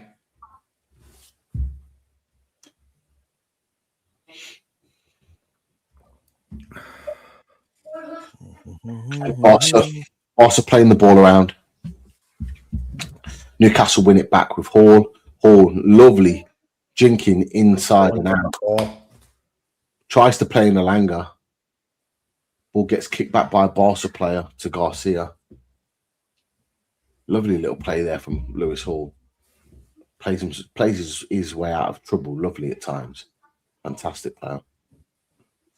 Garcia just got the ball. You can see they're just taking their time with it. You can see there's a little bit less urgency in getting the ball forward. Hansi Flick would have definitely got into them at half time and just told them, just to take their time with the ball, make sure they're keeping possession. That'll be the big thing now, is keeping possession for them. They'll know to keep Newcastle off the ball. Newcastle are going to have to work just as hard as they did in the first half to try and win that ball back, because they're going to be very difficult to get it off. Yeah, lovely little 1-2 from Barcelona in there on the counter attack again. Tonali trying to get back in. He gets back in well. Arejo on the ball gets deflected. Saved by Ramsdale. Well done. Good save. It's from Rafinha on his right foot. Comes inside. Finds himself on the right-hand side. Gets the ball in the box. Turns. Shoots. It's a good save from Ramsdale. Barca still in possession of the ball. Barnes up against Yamal. Yamal tries to chop inside on his left. Now onto his right. He turns both Hall and Barnes. Ball forward at the back post. Alanga clears it, but Barca are getting the ball again. And they're right back on the attack. Ball in behind Lewandowski. In, Rafinha miskicks it. Falls favourably into the hands of Ramsdale. The positive start from Barcelona here. They've had a lot of the ball, and a couple of chances in the early part of the second half. Newcastle do need to wake up. We can't start slow on this one. Ramsdale, long ball gets pumped, and it goes out for a throw in. Hall was never getting that. Never getting that. Barca have possession, and as you can imagine, they are going to start playing it across the back again, like they've done every other time. Ramsey out there trying to press alongside Gordon.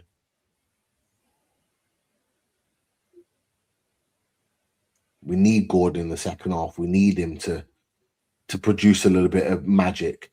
Yeah, we do. In that forward line. Gnarly does well to win the ball back. Oh, well done. Tino wins the ball as well, keeps him in possession. Tonali upon that left-hand side now. Plays it inside to Barnes. Barnes drives forward. Thought it was going to be a 1-2 with Hall, but Hall holds on to the ball. Keeps possession and works his way back. Oh, he tries to play it back and there's no one there, but he should have played the second ball. He should have played the two with Barnes, because Barnes made a lovely run in behind and he'd have been in. If he'd have played the ball, he was in on goal. We should have released that ball, and that's the one little area that Hall needs to just finalise in his game.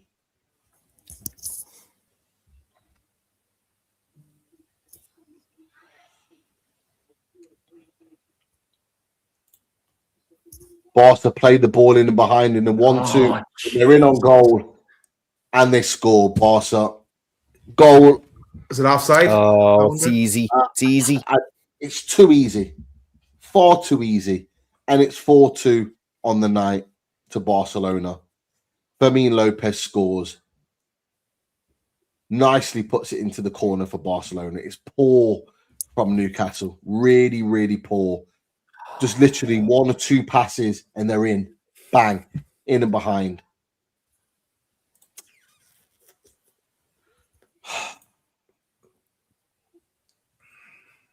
And that, you feel, is the game.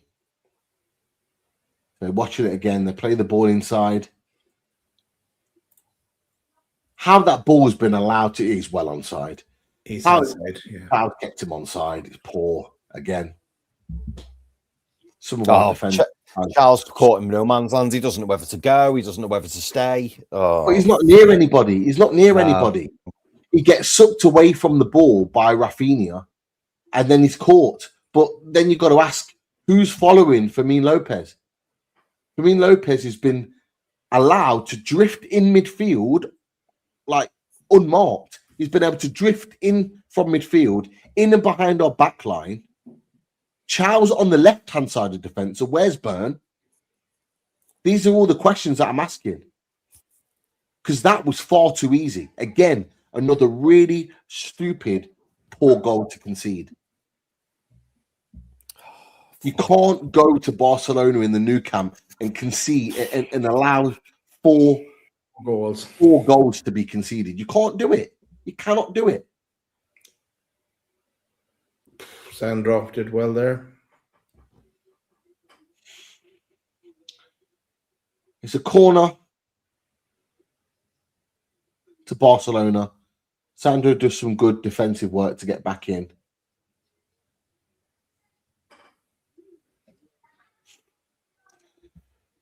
The next goal was always going to be crucial in this game, and it had to be us if we were going to fight in this tie.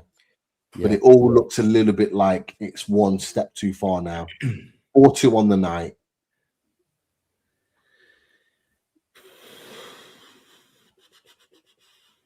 (5-3). Big Nick warming up.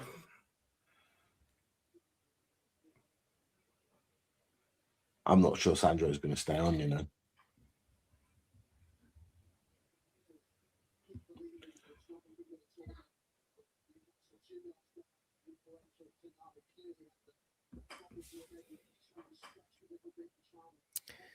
Oh, God.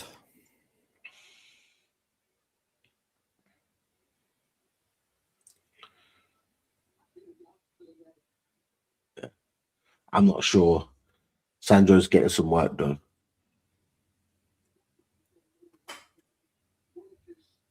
Yeah. Willock's getting ready.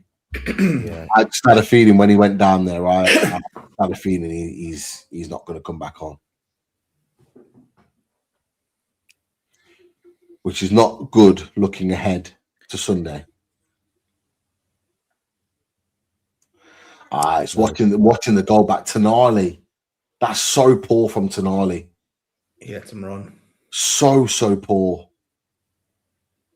And he tries to pass him on, doesn't he? He's pointing, but he's gone. He's gone. Oh. He's looking over at their linesman as well for a bit of help.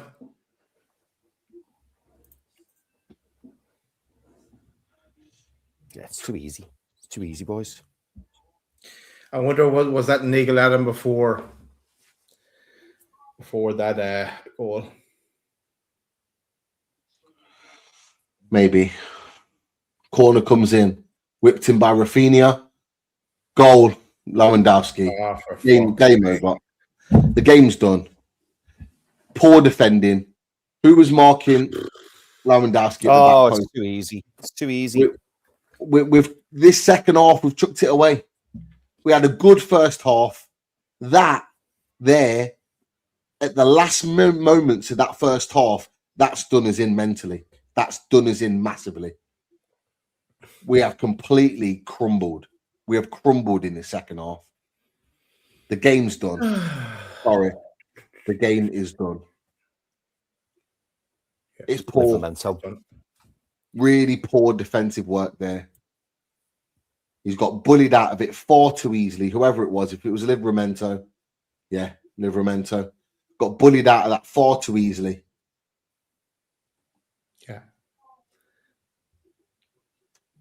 Again, Ramsdale, I don't know what he's doing.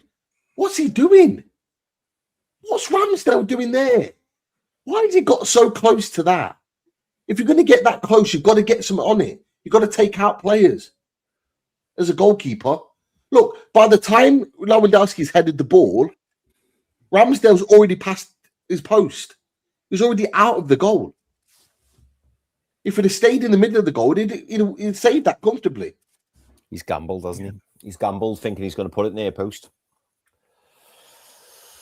Oh, Jesus. You might as well take J7 off as well.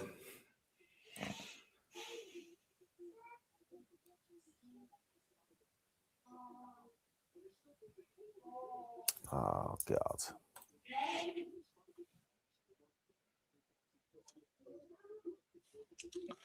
Crumbled, lads.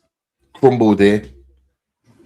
Not even, just over 10 minutes into the second half. Completely crumbled. Oh, no.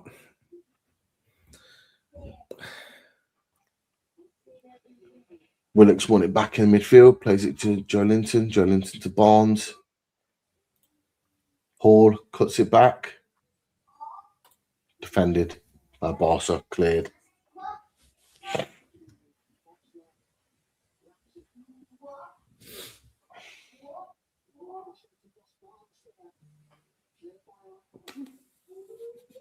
Just totally collapsed this second half, haven't we? Yeah, as Tony Sandbridge says, apple crumble. Apple crumble.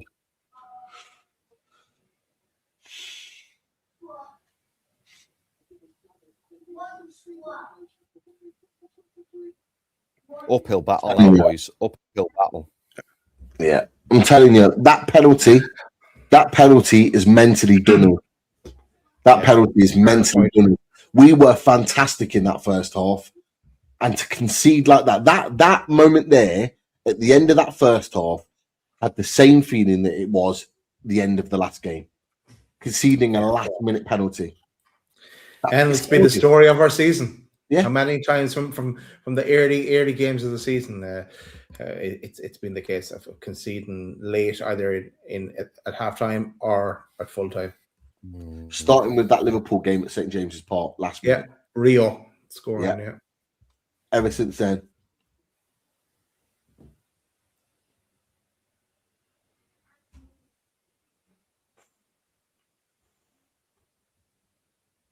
Hey, you got a yellow card.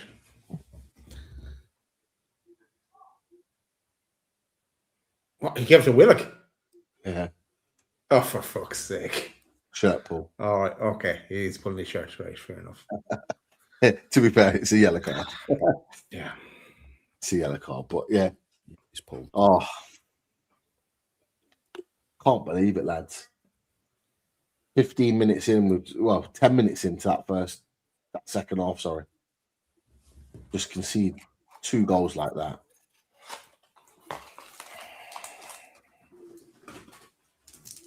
You can just see the wind has just gone off the sails, hasn't it? Yeah. The players know. They're not stupid. The players know. What you'll probably see now is the next changes be reflective of preparing for Sunday. And be protecting players for Sunday.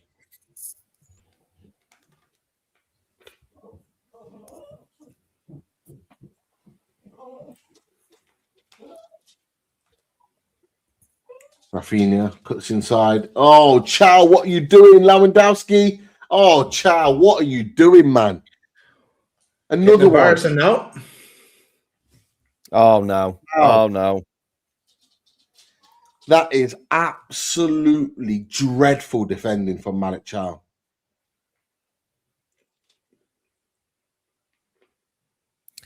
Honestly. Oh. That is absolutely dreadful defending from Chow.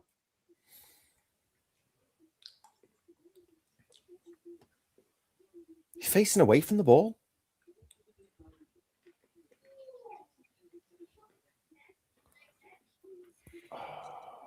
Wow. Sorry, was it Yamal? Yeah, it was Yamal. Yamal. Well played. played that ball in from Chow. Look at that defender. Oh my God, Malik Chow, what are you doing? What are you doing? Oh my God. No, Darcy's not going to get an easier chance this game.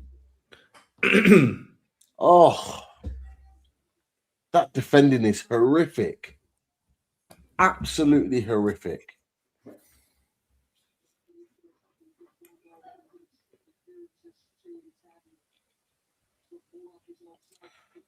Oh.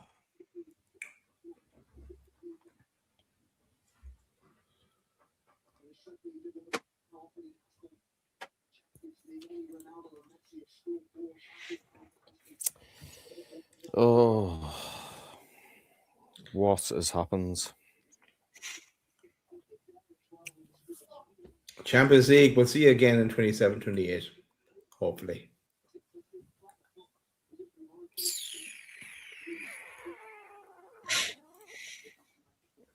Chat of incomplete disbelief.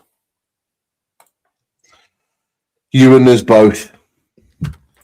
Can't believe it. We've got 1,000 in the chat. Great to see you all in the chat. Get your likes and all that good stuff in, people. But, oh, Jesus Christ. What I've seen in the second half is, honestly. Get Joe Linton off the pitch, by the way. You might as well. Yeah, save him for Sunday. Yeah. Save him for Sunday. Bring him off. Yeah, he's coming off. There you go. And Botman's coming on. You know what? I wouldn't even put Botman on. I'd be saving him for Sunday as well.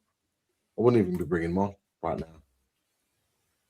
What use is it going to be bringing Botman on now when he's full of confidence and heads up after the game on Saturday? If we go and concede another 2 or 3 in this game, what's that going to do to his confidence going into the derby?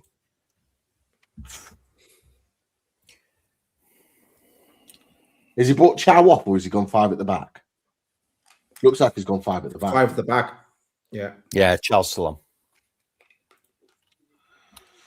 Well, Voodoo Pool has got what he wanted. I think he means we want 7 in the game tonight because it's 7-3 on aggregate, but it's 6-2 the score. Yeah. So I think he wants 7 tonight. Honestly, lads, to concede Still got a touch right to later. To concede 6, considering how we played in that first half, to have 6 against us at 64 minutes, you would have never thought this at halftime, lads. No, you would have never thought this at halftime. It is like Trips got sent off. The way the scoreline is gone. Yeah.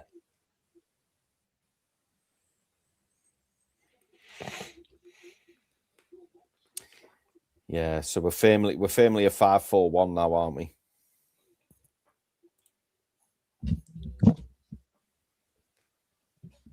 I'd personally, boys, I'd get Gordon off as well. Get Gordon off and stick Whistle up there.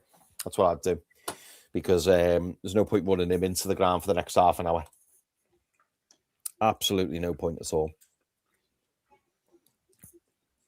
Would you risk Weiss's value dropping though, Chris, by bringing him on the pitch? I think that's your lot, lads. I don't think we can make another sub. I think we've made 3.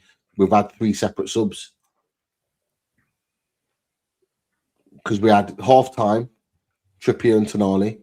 Then we had Sandro go off, and now we've just made the triple sub. So we've had our 3 allotted subs, so we can't make any more subs now. Right. So someone slipped again. So whoever's on the pitch is going to be on the pitch now for the rest of the game.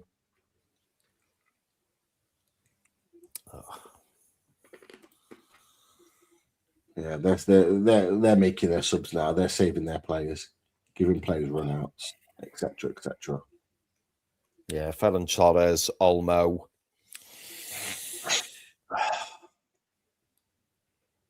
Who else is coming on? Xavi Espart. Yeah, Xavi Espart. Stephen Warnock's relieved. Or Steve Warnock is relieved.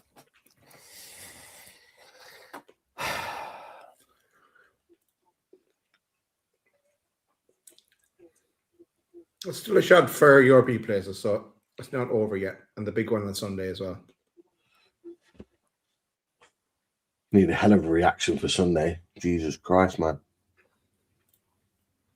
And it doesn't help us with the fact that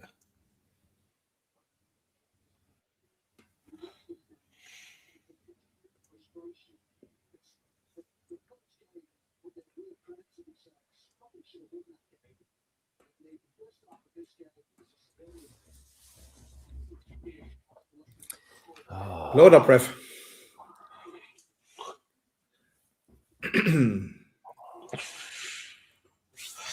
Just shelter. 66 minutes, yeah. Just shocked, absolutely shocked of this beginning of this first half.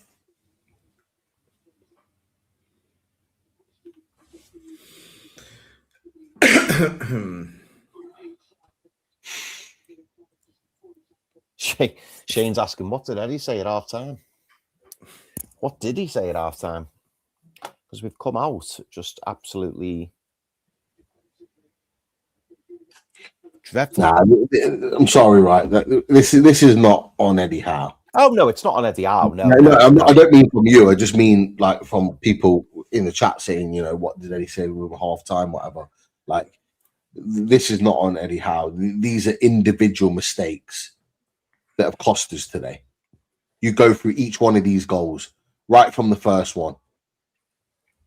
They're individual mistakes. If it's not Chow's made 2 blunders today. Burn for the second one. Trippier for the third. Tonali was it for the fourth. You know, Tino Livramento being soft for Lewandowski's header at the back post. You go through each one of these goals. They are individual mistakes that it can't be put on the manager. This is about the player, individual player, not doing his job on the pitch. It's as simple as that.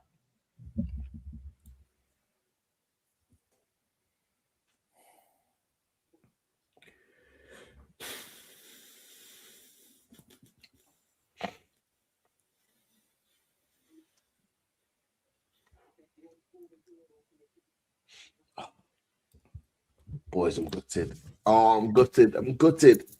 What's our biggest defeat in Europe, I wonder? No idea.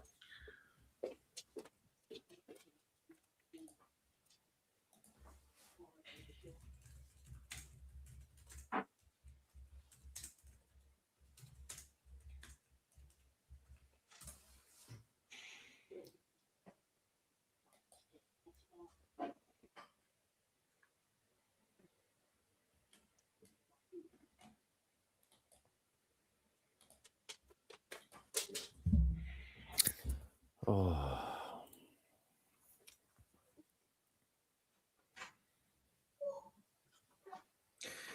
Their biggest defeat in European competition is a 3-0 loss, which has occurred twice in their history. Monaco in 1997, the quarterfinal second leg, and Inter Milan in November 2002, Champions League second round stage. So this is it. This is our biggest defeat. Yeah, Jesus. When Iron Monkey puts it like that, conceded 3 goals in each half. It's crazy.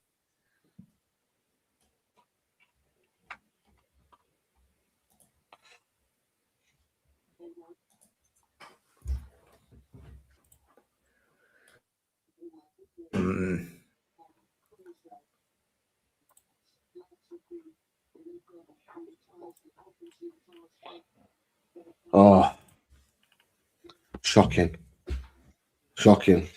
honestly. Rafinha pushing forward at this moment in time just seems to be all Barcelona. We just can't even seem to get out of our own half. Gordon's got the ball. No, sorry, that was Barnes. That was Barnes, yeah. Tino's got the ball. We can't even seem to get out of our own half. Seems like you know Barcelona got the sails between them. Peter Harrison, what's this got to do with Eddie Howe? You go back through these 6 goals; these are all individual mistakes, all individual mistakes from players. Chow 2, Burn one. Trippier, absolutely ridiculous mistake. Tonali for Lopez's goal. Lewandowski, header.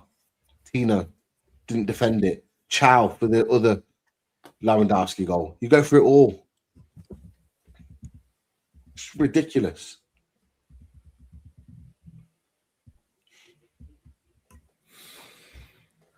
Newcastle can't get out, and they've just gifted it to Rafinha. Oh, Jesus. Oh my God. Oh. This is just absolutely ridiculous. Who's played that ball? Who's put the ball? 7-2. Who was that? Who's played that ball there? Across goal as well. Who's done that? Ramsey. What are you doing, man? There's no need. Why are you trying to play a ball across goal like that?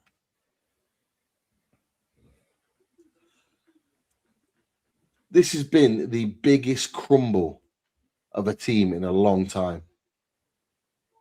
In a 45-minute spell.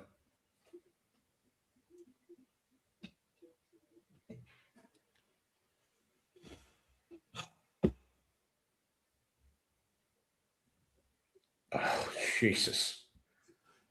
That's What are you stupid ball. doing? What are you doing? It's dreadful. It's worse every time you watch it.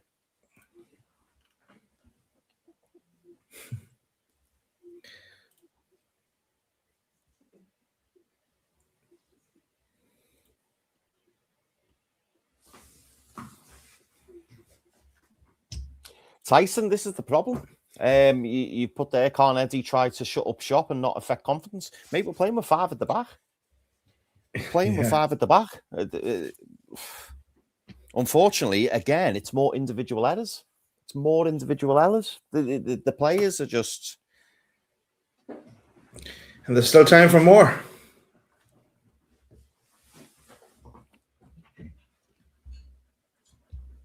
Yeah.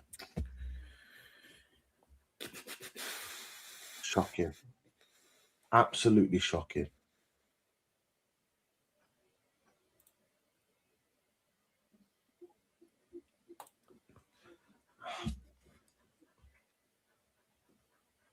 Can't believe it, man.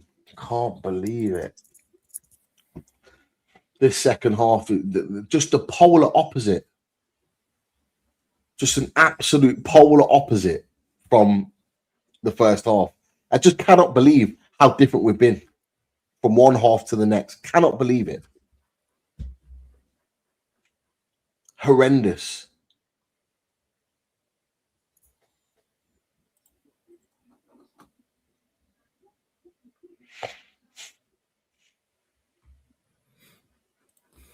Can't believe it, man.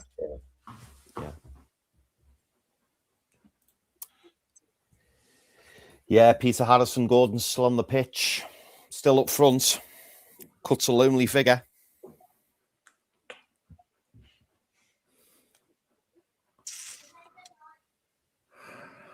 Can't believe it. Gutted.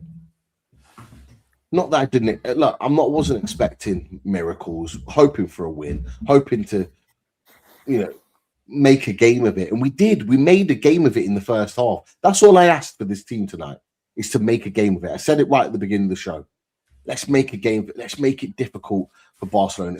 Let's let them know they've been in a game. And walking off at halftime, they absolutely knew they were in a game, even though they were just up. But this second half is unacceptable.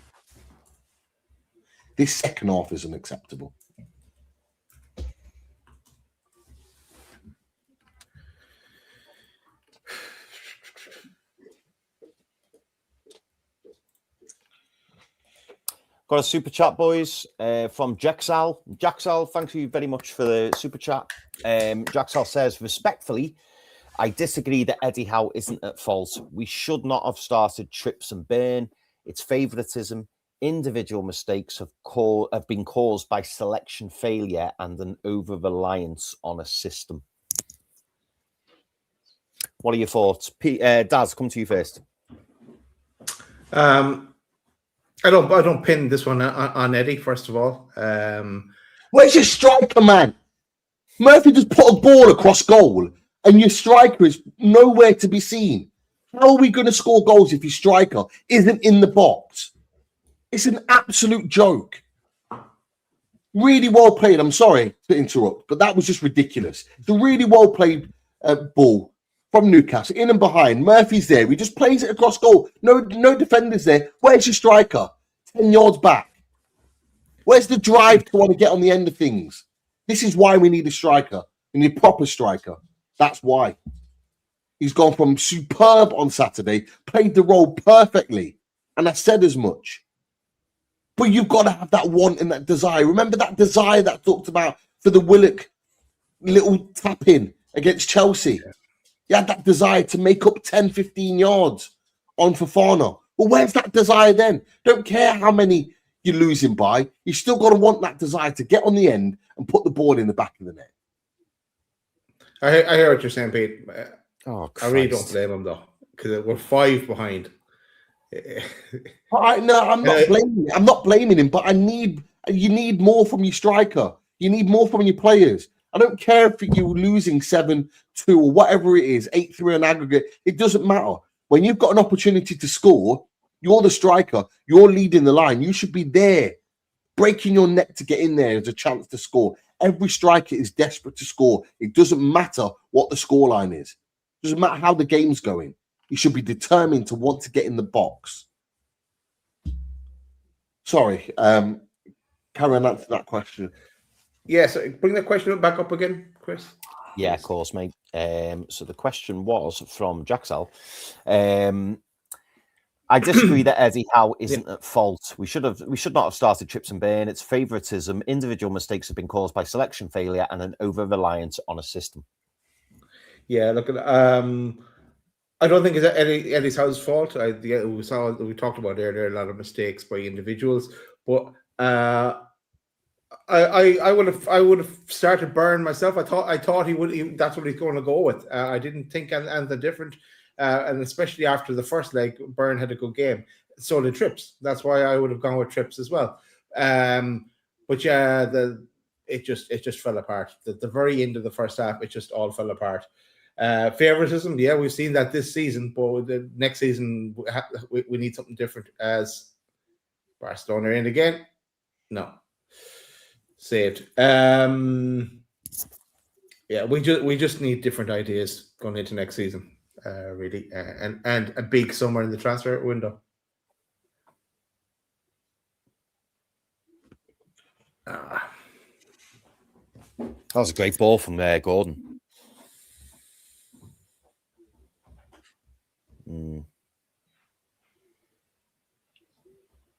But to back up Jekyll's point, though, for me, my starting 11 is it has Botman instead of Byrne and it has Tino instead of Trips. But for this game, based on the performance from the last day, I can see why he went with Byrne and Trips.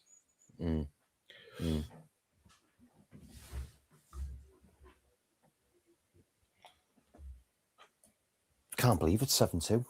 Cannot believe it's 7-2.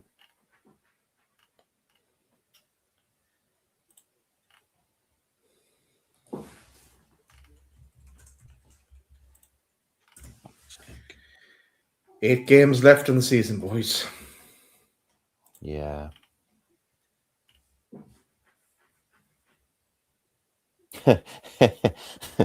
Justice Saved is back with another super chat. Thank you, Justice Saved. And he just reminds us, I said Gordon Stinker.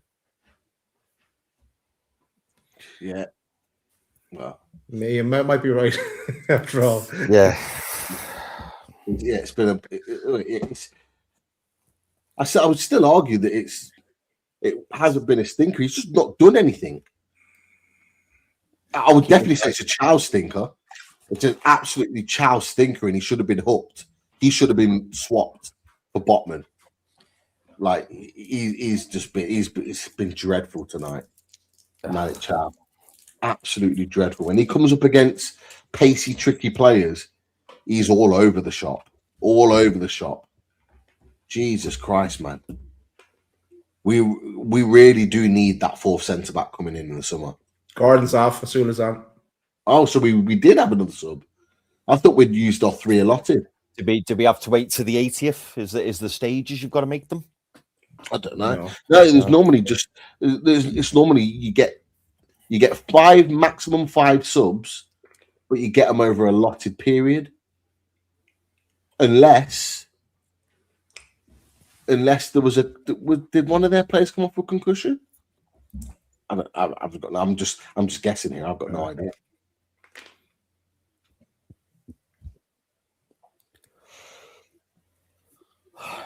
Oh God.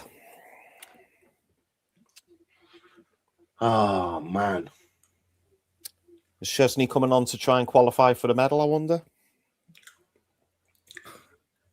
Yeah, no. The keeper is down. Garcia's got a injury. That's to come off.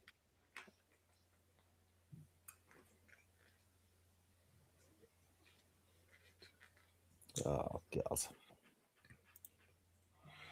Yeah, sorry.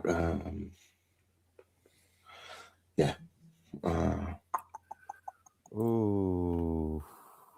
No, it was my bad. I think they did all their subs in one. We did one sub at half time, then three, and then Asuda's come on now. So I think that's what happened. That's our 3 windows used up then. Yeah, so that is the 3 windows. I got it mixed up. I thought they did Sandro separately to then the other 2 that came on afterwards. Okay. But they must have done all 3 together, so that's where I've got it mixed up. So yeah, my bad on that one. Big Bradshaw says, loaded mag lads. I'm not going to lie. I could quite easily lose about 5 or 6 of these players in the summer, and I would not bat an eyelid. Squad game. Coming up sometime in the next couple of weeks. But for me, Bradshaw, it's not about necessarily losing 6. I think we need to add 6. Yeah, I think we need to add 6, more importantly, not necessarily lose them.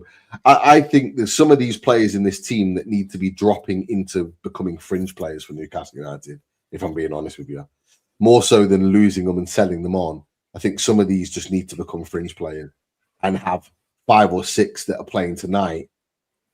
Having 5 or 6 coming in the summer, becoming our first team players, and they then ride bench.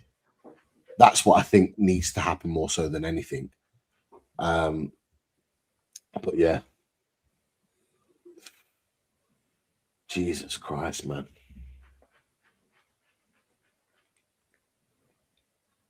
Jesus Christ. Man, you got disappointing. 1. Yeah, see. We haven't laced it's 84 minutes. We haven't laced a glove on them. Yeah, this half an hour, we haven't done nothing, have we? Well, it's 45, we haven't done nothing.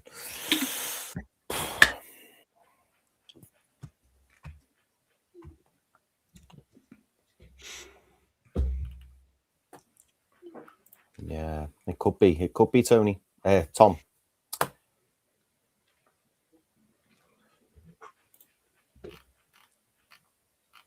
$84 minutes, or just about to turn 85 minutes.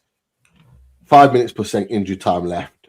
I think most Newcastle fans will be just very happy to hear that final whistle and to get out of here,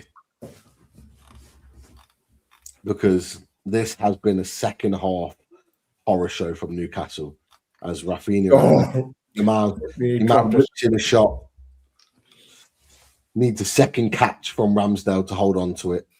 Oh, God.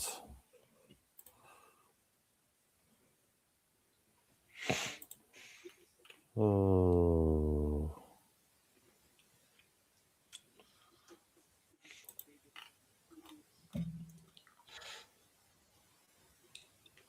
Tony Tambridge says, Chow, Bain and Trippier, horror show.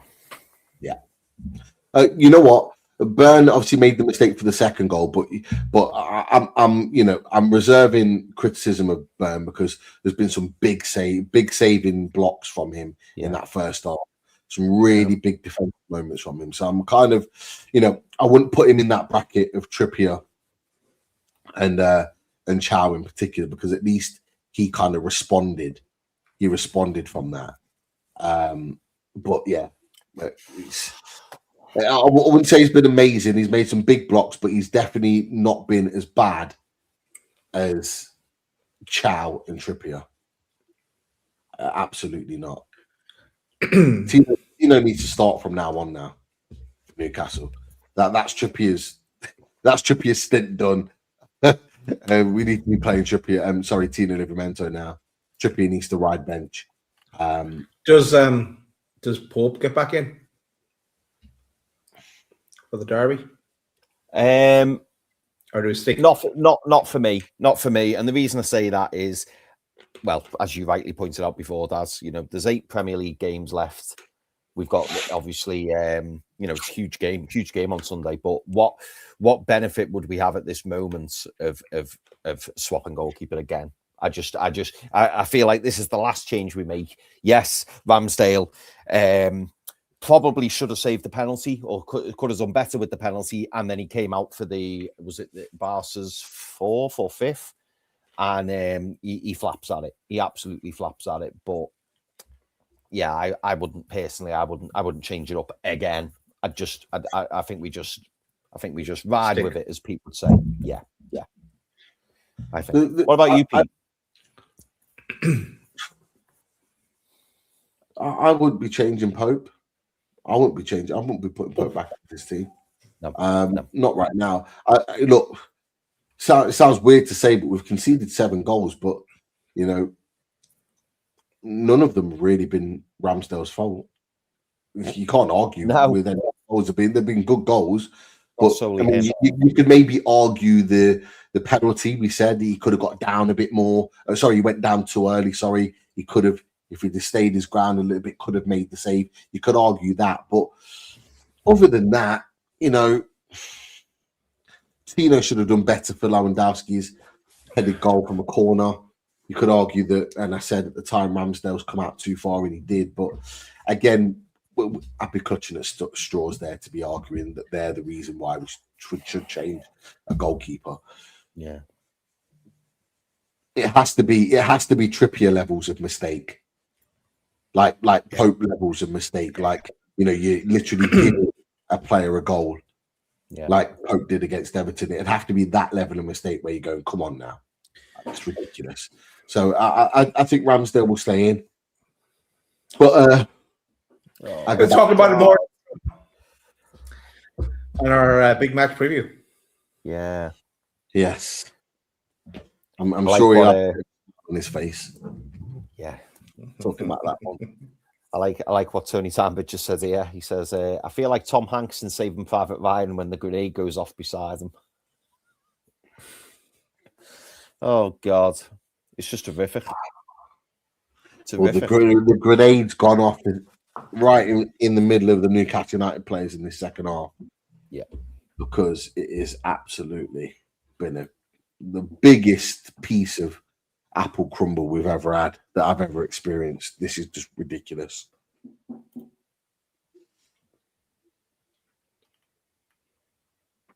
Now Reho's down, holding his head. I don't know what's going on with him.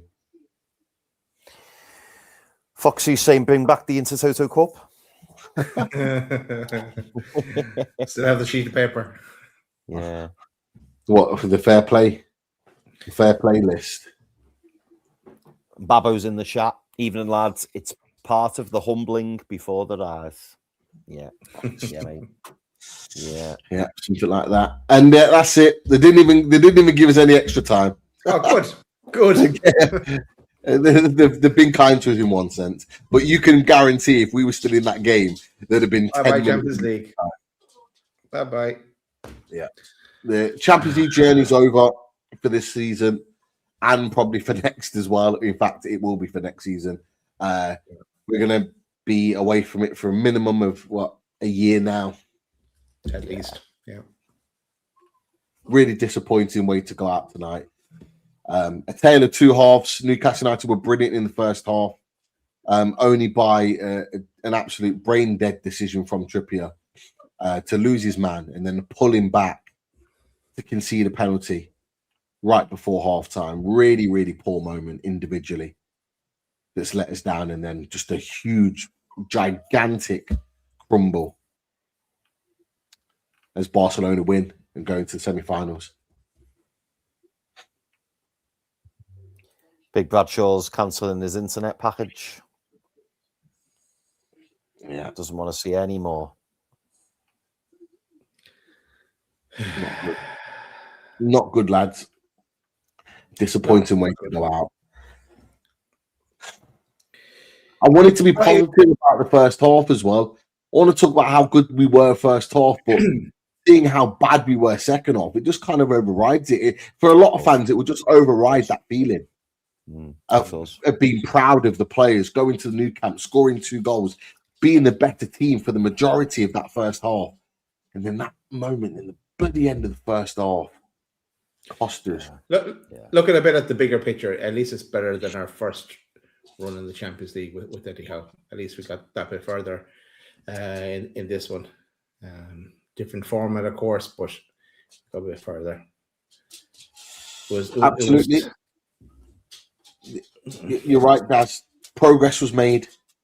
Progress was made in terms of our journey in the Champions League. I just would have wanted it to have finished in a better light. If we'd have lost this, say 4-3, 5-3 in aggregate, you can go, you know what, the better team won, fair play. But the fact that we've crumbled and allowed them to score that many goals in the second half, it leaves a sour taste. Yeah. Everyone's talking about crumble tonight. Yeah. And it was just an absolute capitulation. So it's so disappointing, boys, because that first leg offered so much hope. The first half, I thought we were doing really well, and then obviously we got hit with the penalty, which didn't do us any favors. I thought we'd come out second half and try and get that early equaliser, and for some reason, it proved to be the hammer blow.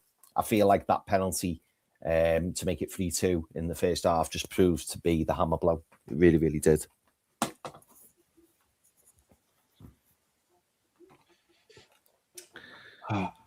Final boss is in there. Yeah. Evening, final boss. Welcome to the club. Yeah, we're out too, mate. We are out too. Yeah. Comments, boys. Tony Selby says, fucking Sunderland on Sunday after that. Yeah. Must win. Yeah. Sorry. Yeah. It's a must win Sunday. We have to win that Sunday.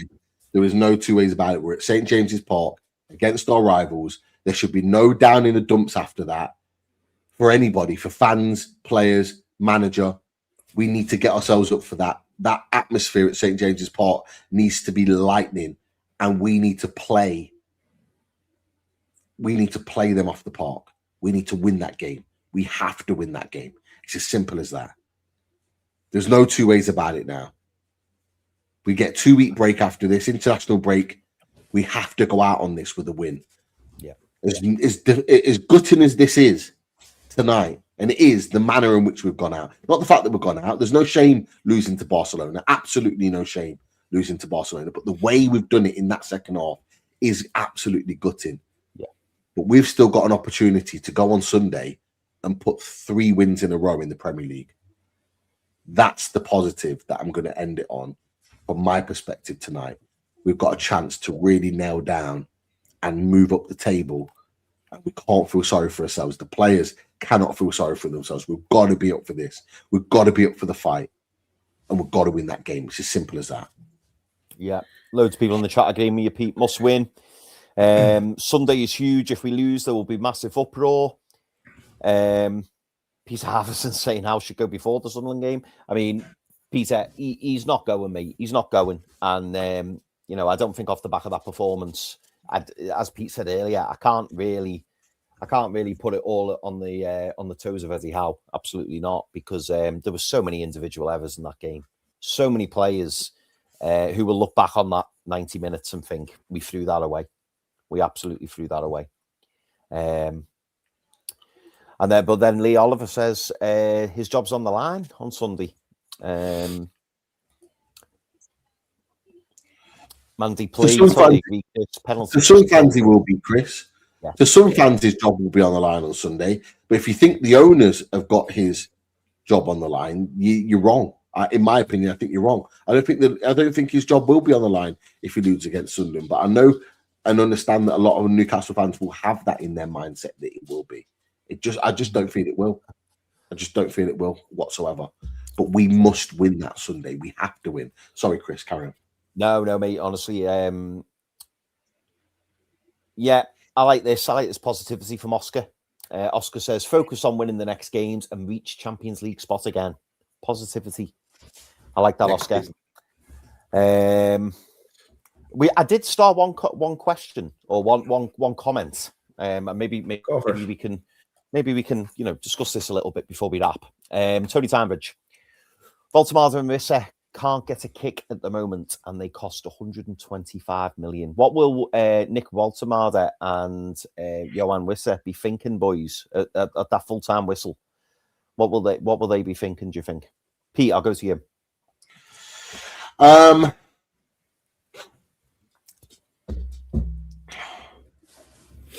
Nick Waltermada will be thinking, how the hell do I get back as a striker in this team? And Johan Wisser will be thinking, how the hell do I get back on the pitch in this Newcastle United team? Yeah, that's what they'll be thinking right now. And I'll be honest with you, I don't see a pathway, unless injuries pop up. I don't see a pathway between now and the end of the season where either one of them gets minutes in this team. As a striker, by the way. I can see Nick Waltermada playing if we have another couple of injuries, for example, like if Sandro's out and Willock's out, say, for example, for Sunday, I see Big Nick playing in the midfield three, which is not ideal. But I don't see any way that Johan Wisser gets on the pitch because it's very clear, and he even showed it tonight. Anthony Gordon's first choice, Willa Sula's second choice. Everyone else is behind them. So they've got to be evaluating things. Those as players have got to be evaluating things. Am I going to be, Nick Waltermada, first and foremost, is a £69 million striker, all in. He's got to be evaluating. Am I going to be playing a striker long term for Newcastle United if I can't get in this team right now? Well, I don't know the answer to that. We don't know the answer to that. And he probably doesn't know the answer to that. So he's got to evaluate his situation. But Johan Wisser, for me, he should be evaluating the situation. For me, I don't see a vision of him starting and playing in this team regular, even next season. I don't see it. I see Newcastle United, and we've already said, we've all said, people in the chat have all said, we've got 1,200 in the chat watching. We've all said we need a striker to come in the summer. So that's going to put him even further down the pecking order because that striker is going to come in and we're going to want that striker to play. And Eddie Howe's going to buy that striker knowing that he can do the job that he wants in this team.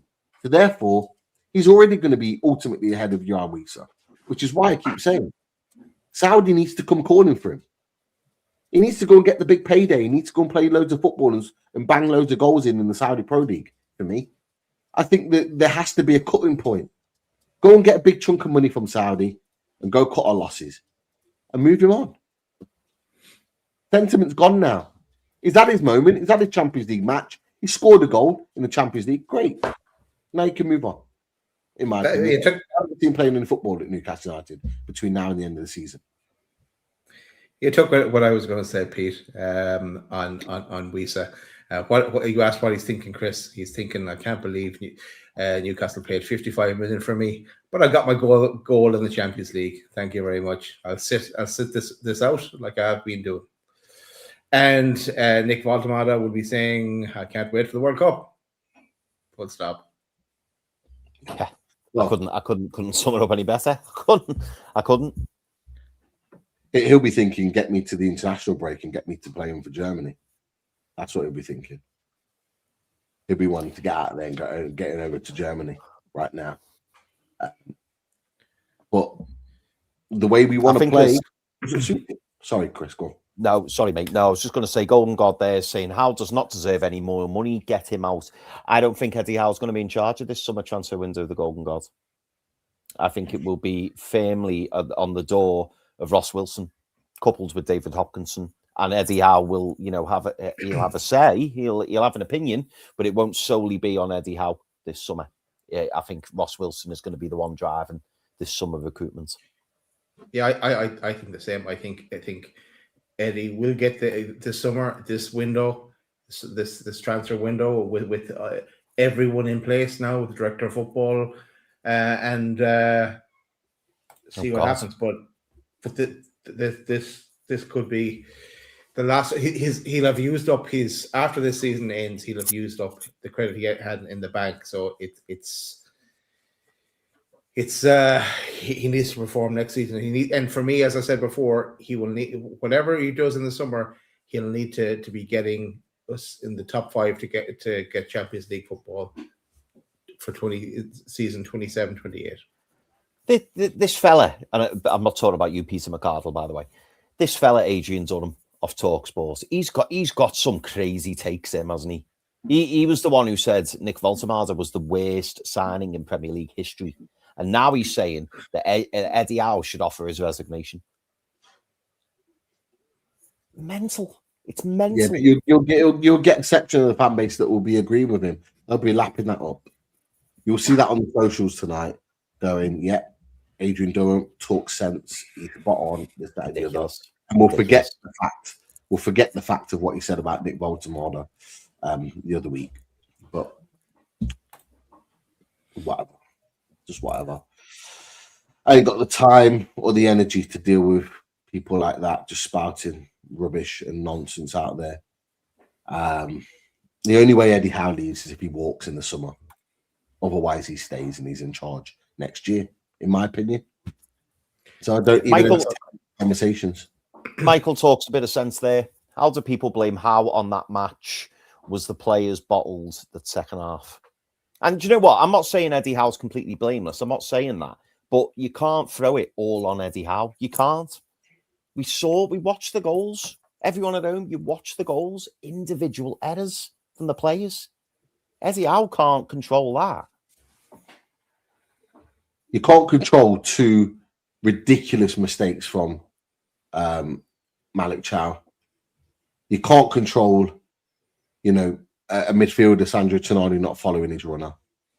You can't control, a pass, regardless of whether he slipped or not, where he's playing Jacob Ramsey's playing a pass across goal and it falls straight to the Barcelona player. Slipping or no slipping.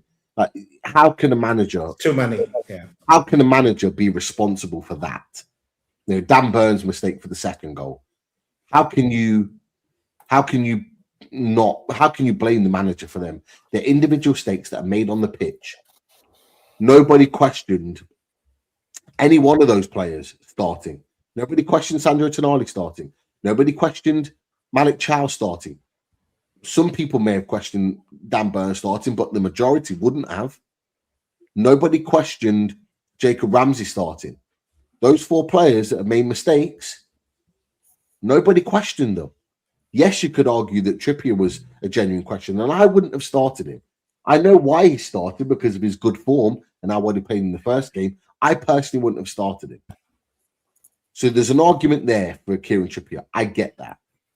But all the others, you'd have wanted to start and be in this team, and they made mistakes whilst on the pitch. That is not of the responsibility of Eddie Howe, in my opinion. There's a comment there, Pete, from sorry, Chris, just jumped into go for it here. From Matthew Francis. He says it's never Eddie's fault. Well, there's been plenty of times this season we have called out Eddie Howe and we pinpointed the blame at him. And so it's not a case that we defend everything that Eddie does. It's just that it's not always his fault. 2 classic ones: West Ham away, Brentford away, 1 week after another. Yeah. We questioned the lineup. We questioned the tactics. We questioned the substitutions. You don't have to go back and watch those match reactions to see how pissed off we were at those results. So as I say, we're balanced on there. We can't always just blame the manager. It's always the manager's fault. It's not. Sometimes it is, and we'll call that out. Absolutely. Sometimes it's not. And for me, there were 7 goals scored tonight, and there were 7 mistakes made by individuals on the pitch, or 6 mistakes made two by one player. Individuals made those mistakes. They cost the game. Not the setup, not the tactics, not the personnel. Because I tell you what, for that first 45 minutes, 46, 47 minutes even, we were arguably the better team in that first half. Arguably the better team. And we probably arguably deserved to be up 3-2 instead of conceding that last-minute penalty in the first half. The second half, that was a collapse of epic proportions by Newcastle United. Yes, feel free to blame the manager for that collapse, but you can't blame the whole thing on him. It's not all his fault.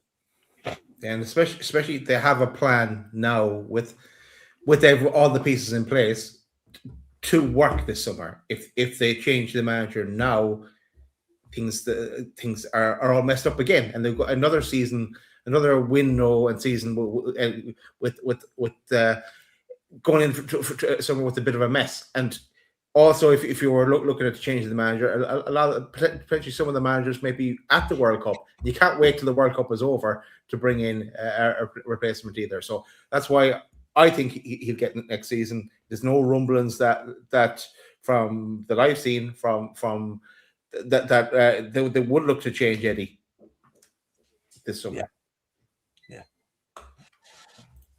Yeah. And Dark Side of the Moon, we get Eddie picks the team. We get that. But you look at it's going back to those individual errors, because if those individual errors hadn't happened from the players individually, then we may not have this outcome. Kevin Trippier doesn't pull back Rafinha, who's not getting to that ball in the box, and then obviously giving Yamal a penalty to score. We go in half-time 2-2. Do we come out the same team in that second half? Eddie, I wasn't told Kevin Trippier to pull him back and give away a penalty in the last 3 minutes of the first half. Now, the one thing I will say is, the lads have come out second half and it's not been good enough. It really, really hasn't been good enough. So some people may question and go, well, a few people are in the chat saying, well, what happens? What happened at half time? What was said at half time? I don't know. But there has to be some responsibility on the players. There has to be. Because as Pete said, that first half up until 40, well, let's just call it the first half rather than going into the 44th minute. Newcastle more than matched Barcelona. Second half, not good enough. No excuses. Yeah, as I said, 6 players made mistakes tonight. 6 players made mistakes. 5 of those 6, you would never have questioned of wanting to start in that team. Never. So you can't blame the manager on that. You can't put it all on the manager. Doesn't make sense. Those players crumbled. I've said it to you before. Mentality. The mentality of some of these players is not good enough. Yeah. It's not good enough. These players don't know how to keep solid mentality for 90 minutes in pressure games. Other players make up for it. Other players, Bruno, will make up for it for 1 or 2 players not having the right mentality, because he'll be like 2 or 3 players on the pitch with his mentality is so much stronger than everybody else's. He will make the difference. But without a Bruno, you've got to have somebody else to step up. And if they don't, we crumble. And that's what we saw tonight. Yeah. Daz, you'll like this comment from Foxy. I saw it, yeah. I questioned why Alex Murphy didn't play. You always need a bit of Irish luck in this game. Yeah, well, Foxy knew. You knew. Yeah, I'm glad he didn't bring him on when we were like 6-2 down or something like that. Anyway, yeah. But yeah, you've already responded. Oh, Daz has already seen it. There it is. I saw it. So he's playing to the audience there. He is. Yeah, but look, it might be a different. Let's play a different card here. If I know we're at this stage in the season, March, heading towards the last 8 games of the season. If this was happening in November, let's say, it can't happen like that because of the timeline of the Champions League and whatever. But if this was happening in November, then you might be, and with the big derby game coming the next week, you might be thinking then, God, if he doesn't win that, he's gone, because there's time to make adjustments to bring in another manager, maybe bypass the January window, have that new manager come in, take stock of the players he has, and then get ready for a summer window. But this late in the game, when we have this is for the first time in a long time, we have a director of football that wants to play ball, and the manager in place, and money to spend, and PSR headroom. It's the best window-wise we've been for a long time. We just have to. You imagine they have players, their targets lined up, ready to go. Whether they get them or not is another question. Yeah. But if we go switching that now, we could potentially may work out better if we did change, but we could potentially lose that stability, if that's the right word to use there, going into next season. But I that's why I can't see it changing. No. Just to be clear as well, Terry Bilton's asked a fair question. He said, if we get thumped on Sunday against Sunderland, what makes you think Eddie's job is safe for next season? Can someone answer that, please? Terry, we've said very, very clear on this channel, for us, and I say for us, I think it's a fact. Eddie Howe is seeing the season out. No matter what anybody thinks, Eddie Howe is seeing the season out. Now, we've been very, very clear. Eddie Howe's future determined in what we've said is Eddie Howe's future is determined by what we do this season. So we're saying obviously at the moment Eddie is where he is. He's not going anywhere, and he's not from now until May. He's not going anywhere. Even if we lost the next 8 games, he's not going anywhere. He will stay till the end of the season. Will he stay for next season? That's open for debate. It will depend on the league finish. It will depend, what direction the club want to go forward in the future. But all that we've said as a channel consistently, and we've been saying this since the start of the year, Eddie Howe is not going anywhere this season. And so far, up to the 18th of March, we're absolutely correct. He won't leave. The only time Eddie Howe will leave is in the summer. So we're not saying that Eddie Howe will definitely be here next summer. We're not saying that, but he will definitely be here until May. That is for sure, in my opinion. And boys, tell me if I'm wrong, but I'm pretty sure you agree with that. I agree with what you're saying, Chris. But you could ask us the question coming into the season: what would we do? Not what would the club do? What would the owners do? What would we do individually? Mm-hmm. We could have all different opinions and answers to that, but it doesn't really matter. And it doesn't matter. We could all have an opinion, but it's what the club and the owners are going to do is ultimately where we sit. Yeah. Rabantum says, folk what and Eddie out. Who are we replacing him with? We aren't elite yet, so we have no chance of getting a statement name in. Yeah. Scotto says, if we lose to Sunderland, Eddie walks, in his opinion. That's a bold one. I suppose depending on the manner of the defeat, perhaps. 1702 PK says Liverpool will probably sack Slot a year after winning the title. Meanwhile, our fan base wants another season of mediocrity with Howe. Now, do you know what I would say? 1702 PK. I think if you ask the vast majority of the fan base right now, the vast majority would say that they want to move on from Howe for next summer. That's certainly what my feeling is based on what I've seen and heard, and notice that fans are saying. I would say it's probably a 70-30 swing in terms of Eddie Howe out versus Eddie Howe in. I would say it's probably 70-30 in the fan base, maybe even more after tonight. I don't know. And I can guarantee it will be a lot more if we don't get that win on Sunday. Well, we know from our previous example, Chris, that let's stick to the 70-30 to make it easy. But that if we ask the question poll now, 70% would want Eddie Howe out. Yeah. If we were to win against Sunderland, 70% would want Eddie Howe in.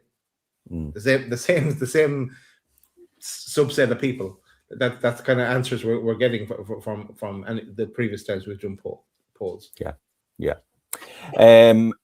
just before I come to this super chat, Sophie says this thing with there is no better manager is a myth. Do you know what? I think, and boys, tell me if this is wrong.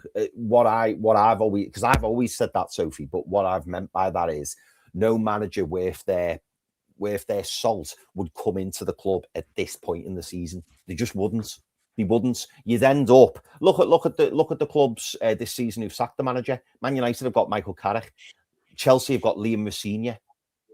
They're all managers, who Forest got Victor Pereira. If we got rid of Eddie Howe and brought in one of those or someone of that ilk, everyone would go, "What are we doing? What are we doing?" The only time I think Newcastle make a managerial change is in the summer, because there's new projects, there's new managers available, and managers want to come in and have a whole summer and a whole transfer window. They don't come in at this point. Managers worth their salt, who, and to go back to your point, no manager better. There's no manager, in my opinion, there is no manager better than Eddie Howe right now who would step into this job tomorrow, who's available. Because no manager would take it. Even if we wanted a manager, with a European pedigree, or tried to nick one from, whether it be in the Bundesliga, La Liga, Liga, wherever, they would all look and go, "Hang on, it's the 18th of March. We're not going anywhere. We're not going anywhere." And that's what we've always meant about there's no manager better right now to replace Eddie Howe, because there isn't. There absolutely isn't. No half decent manager would come into Newcastle now, because they wouldn't be available. They just wouldn't. Yeah, well, and let's say they did come in. They'd say, "What's the plan for the summer? I want to do this." And they'd say, "No, this is what we're doing. We've done all our research, our scouting, all the background checks on these players. This is the list of players we're going after. This is number one, and for this position, this is number two. This is what we're going with." So this is not the. This is why I don't think we're going to have a change at this point in time. No. Sorry, Daz. I was just going to say, super chat from Dark Side of the Moon. Thank you very much, Dark Side of the Moon. It's the manner of the defeat that hurts. Absolutely. Been the case all season. It's worrying. Yeah, we've seen that second half more than 5, 6, 7, 8 times this season. A lot more, probably. And you're right. It's the manner of the defeat. Absolutely. It's just that second half capitulation, and this as well. This incident where we don't get that penalty for in that first half, where Langa, where it should have been a penalty for us, and we're not disagreeing with the decision for the penalty with trips with two hands on Rafinha's arm, I think it is at that point. Anyway, Matt Foxall's asking for another poll. We'll do one on the reaction to Sunderland. How about that? Let's do one then. Yeah. Win, lose, or draw. We'll do one then. Oh, there's absolutely been a 70-30 poll. Was it 69? It was 66-33. I just rounded the figures up to make it. It was 66-33. 67-33. Yeah, that's the result. Yeah, it is, but that's the way it came out of the poll. They missed a percentage along the way, and then it was the absolute reverse the next day. Sorry, 2 weeks later was the absolute reverse. Yeah. In our chat poll, that's the poll we're talking about. Yeah, the poll we talk. Just to clarify on that. Yeah, Ghost says summer is the best time to change. Just hope it happens. Yeah.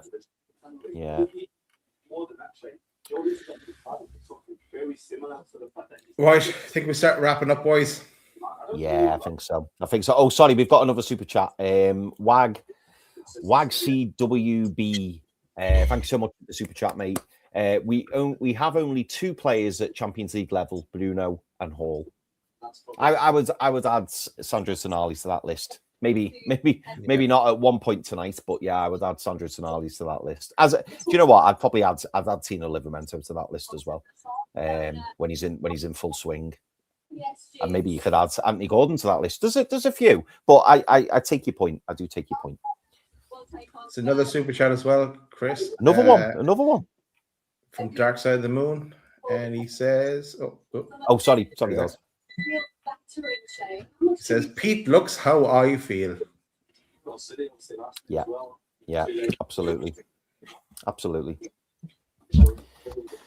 Oh, fucking hell. All right. On that note, yeah, I think we've had, let's boys. say goodbye. I think we've We're not even playing any music. No. We'll be back for a big match preview tomorrow. Stay tuned for that. The time to be decided, but we will be running that tomorrow. Thanks for sticking with us.